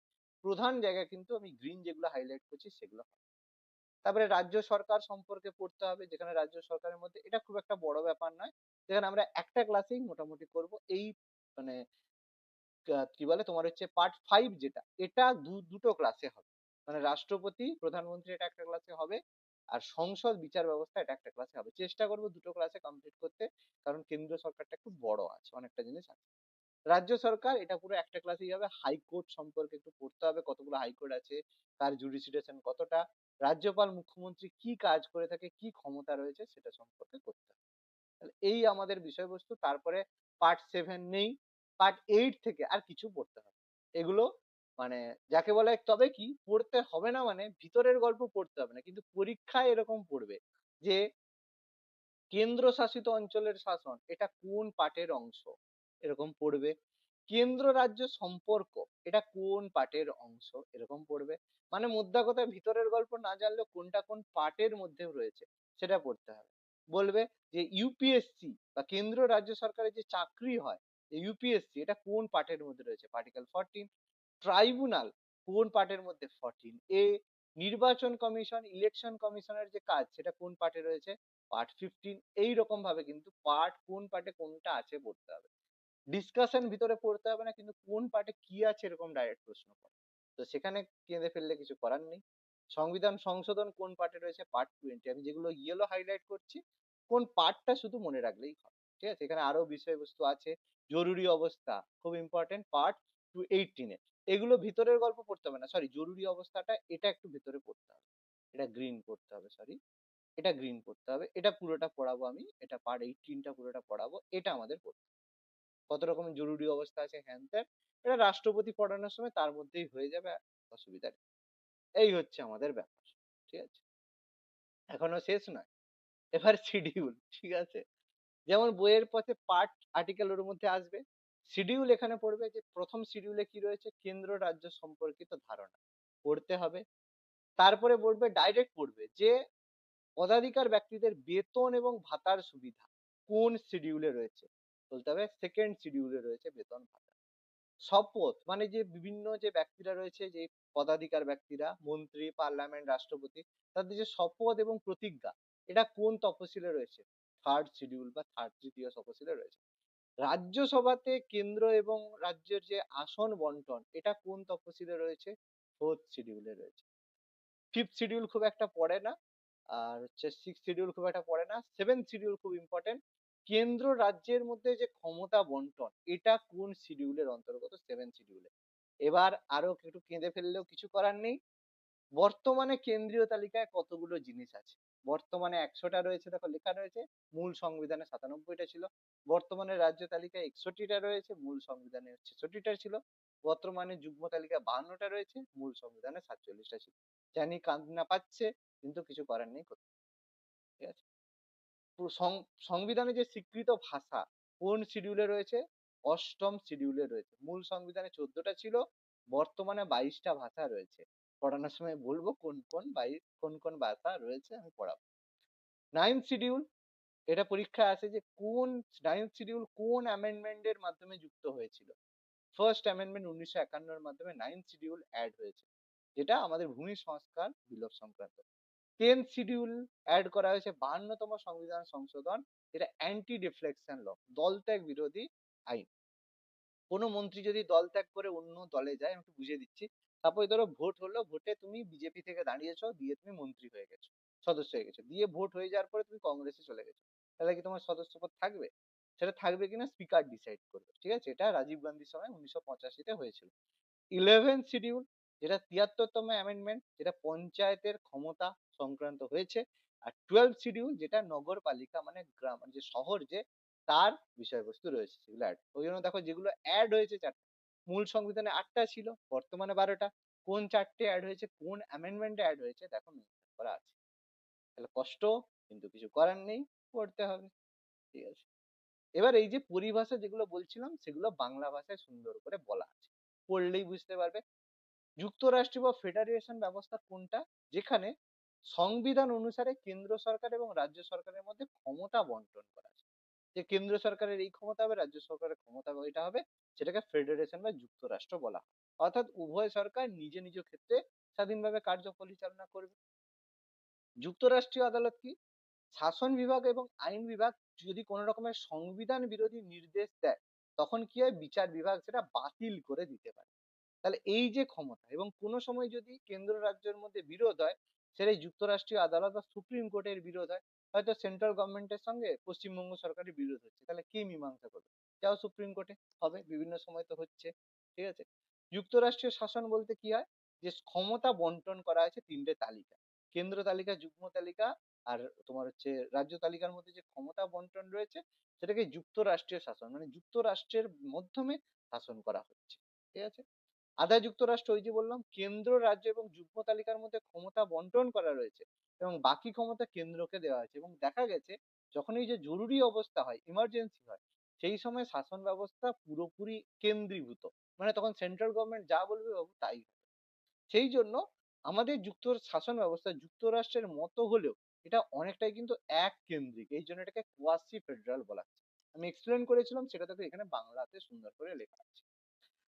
পার্লামেন্টারি শাসন, ইংল্যান্ডের বা ব্রিটেনের শাসন ব্যবস্থার অনুকরণে আমরা নিয়েছি, যেখানে অনুযায়ী ভারতের শাসনতান্ত্রিক হেড হচ্ছে রাষ্ট্রপতি, আর শাসন কার্য পরিচালনা করে প্রধানমন্ত্রীর নেতৃত্বে মন্ত্রিসভা, তারাই শাসন করে।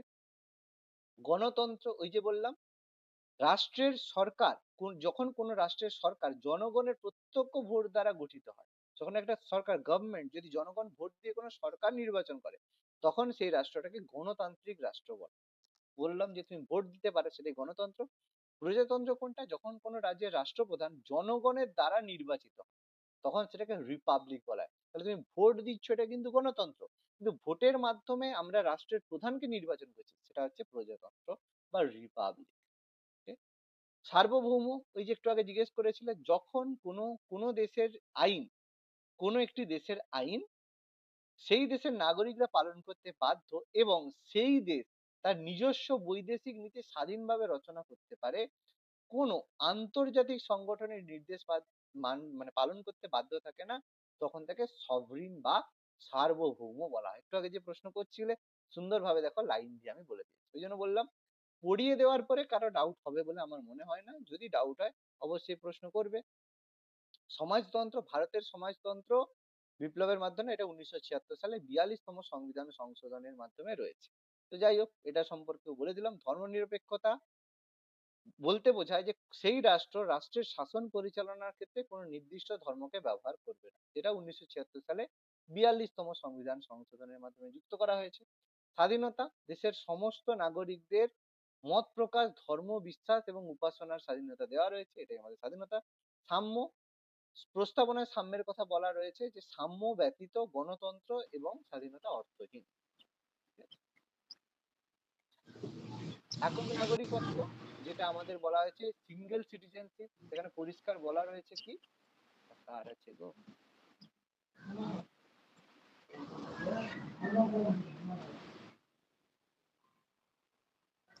কিরে তোর কিন্তু পড়া হয় নাই। বুলটি দি আপনি মিউট করুন। করে দিচ্ছি আমি। আচ্ছা যাই হোক, তো একক নাগরিকত্ব কোনো, এই যে বলা আছে সংবিধানে কোনো রাজ্যের নাগরিকত্বকে স্বীকার করা হয়নি। সকল জনগণই ভারতীয় নাগরিক। তুমি যে কোনো রাজ্যেই জন্মগ্রহণ করো, যে কোনো রাজ্যেই তুমি থাকো, তাহলে কি হবে, তুমি নাগরিক হবে। ওই জন্য কেন করা হয়েছে, জাতীয় ঐক্য এবং সংহতির স্বার্থে ভারতকে একক নাগরিকত্ব কিন্তু প্রোভাইড করা হচ্ছে। পরিষ্কার কথা। দ্বি-নাগরিকত্ব, যুক্তরাষ্ট্রের শাসন ব্যবস্থায় কেন্দ্রীয় সরকার নাগরিকত্ব প্রদানের সাথে সাথে রাজ্যগুলো তাদের অধিবাসীদের জন্য নাগরিকত্ব প্রদান করে, এটাকে দ্বি-নাগরিকত্ব বলা হয়। এটাও বোঝালাম। এখন আমেরিকার ক্ষেত্রে হয় মৌলিক অধিকার। অনেক অধিকার আমাদের আছে, তার মধ্যে যে অধিকারগুলো আমাদের ব্যক্তিত্ব বিকাশের জন্য অপরিহার্য, যেগুলো না থাকলে সমস্যা, সেগুলোকে মৌলিক অধিকার গুলো বলা হয়। কারণ সাধারণ অধিকারগুলো আইন দ্বারা রক্ষিত হয়, কিন্তু মৌলিক অধিকারগুলো সংবিধান দ্বারা রক্ষিত এবং সুরক্ষিত হয়। কারণ মৌলিক অধিকার যদি খর্ব হয়, কনস্টিটিউশন সেটা দেখবে, এবং তার জন্য সুপ্রিম কোর্ট আমাদের গ্যারেন্টার আছে, কোনো অসুবিধা নেই, জিম্মাদার রয়েছে। মৌলিক কর্তব্য, দেশের প্রতিটি নাগরিক নিজের দেশের কাছে যেমন সুযোগ সুবিধা পাওয়ার অধিকারী, সেরকমই তাদের নিজের দেশের সুরক্ষা এবং উন্নতির জন্য কিছু কর্তব্য পালন করা উচিত, যেটা আমাদের মানে নীতিবোধের মধ্যে পড়ে, যেটা আমাদের 51 এই আর্টিকেলে 10টা মৌলিক কর্তব্য রয়েছে। পরবর্তীকালে 2002 সালে আরেকটা যোগ করে 11টা মৌলিক কর্তব্য আছে। নির্দেশমূলক নীতি আয়ারল্যান্ডের সংবিধান থেকে নেওয়া হয়েছে, বলেছিলাম একটু আগে, যেখানে বলা হয়েছে জনকল্যাণকারী রাষ্ট্র প্রতিষ্ঠার জন্য রাজ্যকে কিছু নীতি অনুসরণ করতে, সেটাকে ডিপিএসপি বলা হচ্ছে। আমরা আরো পরে ডিটেলস আলোচনা করব। যা টার্ম গুলো আছে এগুলো এখানেই শেষ নয়, এই টার্ম গুলো পরে আরো ভালো করে হবে, কিন্তু এখানে যদি একটা জিনিস পড়ে নাও, তাহলে কি হবে, জিনিসগুলো যখন পরে দেখবে, হ্যাঁ এটা তো স্যার পড়েছিলাম, একটু মনে আছে, একবার রিডিং পড়ে নেবে, তখন দেখবে জিনিসগুলো মাথায় তখন ভালোভাবে ঢুকবে, নাহলে একটু গন্ডগোল হবে। ভিটো, রাষ্ট্রপতির বিল বাতিল করার ক্ষমতাকে ভিটো বলা হয়। সংবিধানের 111 নম্বর ধারায় ভিটো প্রয়োগের কথা বলা আছে, আমরা পড়বো। রাষ্ট্রপতি ভিটো প্রয়োগ করে যে কোনো বিলকে বাতিল করতে পারে, হোল্ড করতে পারে। অর্ডিন্যান্স বোঝাবো, সংসদের অধিবেশন যখন বন্ধ থাকে তখন রাষ্ট্রপতি অর্ডিন্যান্স জারি করে, সেই অর্ডিন্যান্সটা কি হয়, আইনের মতোই কার্যকরী হয়। কোরাম মানে হচ্ছে ন্যূনতম কত পার্সেন্ট সদস্য না হলে একটা সংসদের অধিবেশন চলে না, সেটাকে কোরাম বলা হয়। সাধারণত যদি 110 সদস্য, যদি 100 জনের সাপোজ ক্লাস হয়, মিনিমাম যদি 10 জন না করে, আমি বলবো আমি ক্লাস করাবো না, তাহলে সেটাকে বলা হচ্ছে কোরাম। সেরকম পার্লামেন্টে যতজন সদস্য রয়েছে তার মিনিমাম 1/10 যদি না থাকে, তাহলে পার্লামেন্টের অধিবেশন হয় না, এটাকে কোরাম বলা হয়। যৌথ অধিবেশন একটু আগেই বললাম, যখন লোকসভা রাজ্যসভার মধ্যে কোনো বিষয় নিয়ে মত পার্থক্য হয়, তখন রাষ্ট্রপতি যৌথ অধিবেশন আহ্বান করে থাকে, যার সভাপতিত্ব করে স্পিকার। ওকে। আর বিল, আইন প্রণয়ন করার জন্য বিল, পার্লামেন্ট গুরুত্বপূর্ণ কাজ, তো আইন প্রণয়নের আগে যে খসড়া প্রস্তাব করা হয় সেটাকেই বিল বলা হয়, রাষ্ট্রপতি স্বাক্ষরের পরে সেটা আইনে পরিণত হয়েছে। ঠিক আছে। আচ্ছা, লাস্টে একটু ছোটখাটো আছে।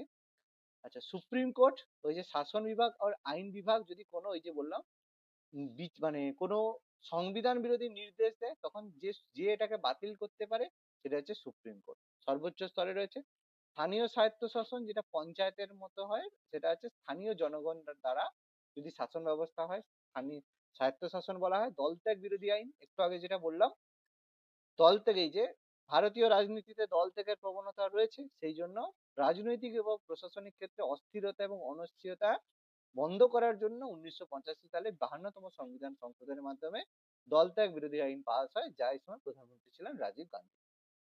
নির্বর্তনমূলক আইন, প্রিভেন্টিভ ডিটেনশন ল, যখন কি হয়, কেউ কোনো রকমের কোনো ব্যক্তিকে শুধুমাত্র সন্দেহের বশে আটক বা গ্রেপ্তার করা যায়, তখন তাকে নির্বর্তনমূলক আইন বা প্রিভেন্টিভ ডিটেনশন বলা হয়। মৌলিক অধিকারের সময় আরো বিস্তারিত আলোচনা আমরা করব। ঠিক আছে। তাহলে একটা জিনিস বুঝতে পারছো যে আজকের ক্লাসে একটু মাথা গরম, মানে মাথাটা একটু হ্যাং হয়ে গেছে পুরো, না হয়নি? মাথা হ্যাং হয়েছে না হয়নি, বলো। হ্যাঁ স্যার হয়ে গেছে হ্যাঁ একদম। স্যার, স্যার হয়ে পুরো। গেছে পুরোপুরি। পুরোপুরি মাথা হ্যাং হয়ে গেছে, মাথার উপর দিয়ে অনেক কিছু গেছে, আর মনে হচ্ছে স্যার এত কিছু কি করে করবো। হ্যাঁ বলো বলো বলো। স্যার হুম, বলো। স্যার বলছি শিডিউলটা একবার বলেন না, শিডিউলটা কি, জিনিসটা কি? আচ্ছা, একদম, শিডিউলটা হচ্ছে একটু আগে বললাম যে আমাদের যে সংবিধান রয়েছে, সংবিধানের মধ্যে প্রথমে কি বললাম যে যতগুলো চ্যাপ্টার রয়েছে সেই চ্যাপ্টার গুলোকে কি বলা হচ্ছে, পার্ট বলা হচ্ছে। আমাদের যেমন সংবিধান একটা বই, তার মধ্যে যেরকম অনেকগুলো চ্যাপ্টার রয়েছে, আমরা যেমন একটা বই পড়ি, বইয়ের মধ্যে অনেকগুলো চ্যাপ্টার রয়েছে, সেই চ্যাপ্টার গুলোকে বলা হয় একটা পার্ট। এই চ্যাপ্টারের মধ্যে অনেকগুলো জিনিস লেখা থাকে, যে সাপোজ ধরো আলো চ্যাপ্টার পড়ছি, তার মধ্যে প্রতিফলন প্রতিসরণ এই যে ব্যাপারগুলো, এগুলো হচ্ছে আর্টিকেল। ফলে তার মধ্যে যে আর্টিকেল গুলো থাকবে সেগুলো সেই চ্যাপ্টারটাকেই বোঝাবে। এবার ওই চ্যাপ্টারের মধ্যে তো সবকিছু লেখা সম্ভব নয়, তখন আরো অনেক কিছু জিনিস বলা আছে। সাপোজ যদি লাইট চ্যাপ্টারটা পড়ায়, শুধু তোমার বইতে করলেই কি লাইট শেষ? আরো তো অনেক কিছু আছে। তার জন্য কি থাকে, মানে বই থেকে, রেফারেন্স থেকে। তুমি যদি আলো সম্পর্কে আরো বিস্তারিত পড়তে চাও, তাহলে রেফারেন্স বইটা পড়ো, তাহলে সেখানে তুমি পাবে। শিডিউলটা হচ্ছে সেরকম, যে আমাদের 1 থেকে 4 আর্টিকেলের মধ্যে বলা রয়েছে যে মৌলিক আমাদের হচ্ছে রাজ্যের গঠন সম্পর্কে বলা আছে, যে আমাদের এরকম ভারত রয়েছে, তার এতগুলো রাজ্য রয়েছে, এইভাবে রাজ্য তৈরি করা যাবে, হ্যান করা যাবে, সেরকম। কিন্তু এই রাজ্যগুলোর মধ্যেও তো অনেক ব্যাপার রয়েছে, কোন রাজ্যের কি বৈশিষ্ট্য, সেই রাজ্যের গভর্নর কি করে হবে, সেই রাজ্যের বৈশিষ্ট্য কি, সেগুলো যদি পড়তে চাও তার জন্য শিডিউল। তার মানে শিডিউল ব্যাপারটা হচ্ছে সংবিধানের একটা এক্সটেন্ডেড ফর্ম, যাতে সংবিধানটা আর বড় না হয়ে যায়। সংবিধান যদি শিডিউল না থাকে, তাহলে ছোট করে একটা জিনিস লেখা থাকবে, কিন্তু সেই জিনিসটাকে যদি মানে বইয়ে পড়তে চাও, তার জন্য রয়েছে শিডিউল। এবার বোঝা গেছে? সিম্পল ব্যাপার। হ্যাঁ স্যার, বোঝা গেছে। One type of reference book. One type of reference. যাই হোক, বুঝতে পেরেছি অনেক মাথা খারাপ হবে হয়েছে, এবং এটাকে টোটালি গ্রিপ করতে গেলে 1 সপ্তাহ ভালোভাবে সময় লাগবে। আমি প্রত্যেককে একটা রিকোয়েস্ট করব যে পুরো পিডিএফটা দেওয়ার পরে ভালো করে পড়বে, লাইন বাই লাইন পড়বে। যা অসুবিধে হবে তা সেটা কিন্তু তোমরা নোট ডাউন করে রাখবে। তোমাদেরকে একটা লিংক আমি দিয়ে অলরেডি রেখেছি, যেখানে তোমাদেরকে বলেছি যার যা ডাউট আছে সেগুলো কিন্তু আপলোড করবে। ঠিক আছে? তো তোমরা কিন্তু যে ডাউট থাকবে সেগুলো আপলোড করে রাখবে। আর যদি দেখো সেরকম কিছু নয়, ক্লাসে জিজ্ঞেস করবে টুকটাক। কারণ কি, তুমি যদি কিছু বলো, মানে তুমি যদি কিছু বলো, অনেক কিছু হয় আমি হয়তো তুমি দেখাতে চাও, কিন্তু সেটা তো তুমি দেখাতে পারবে না ক্লাসের মধ্যে, অনলাইন ক্লাসের মধ্যে। তাহলে কিন্তু তুমি যদি আপলোড করে দাও প্রবলেম, তাহলে কি হবে, আমি সেটা দেখে নিতে পারবো।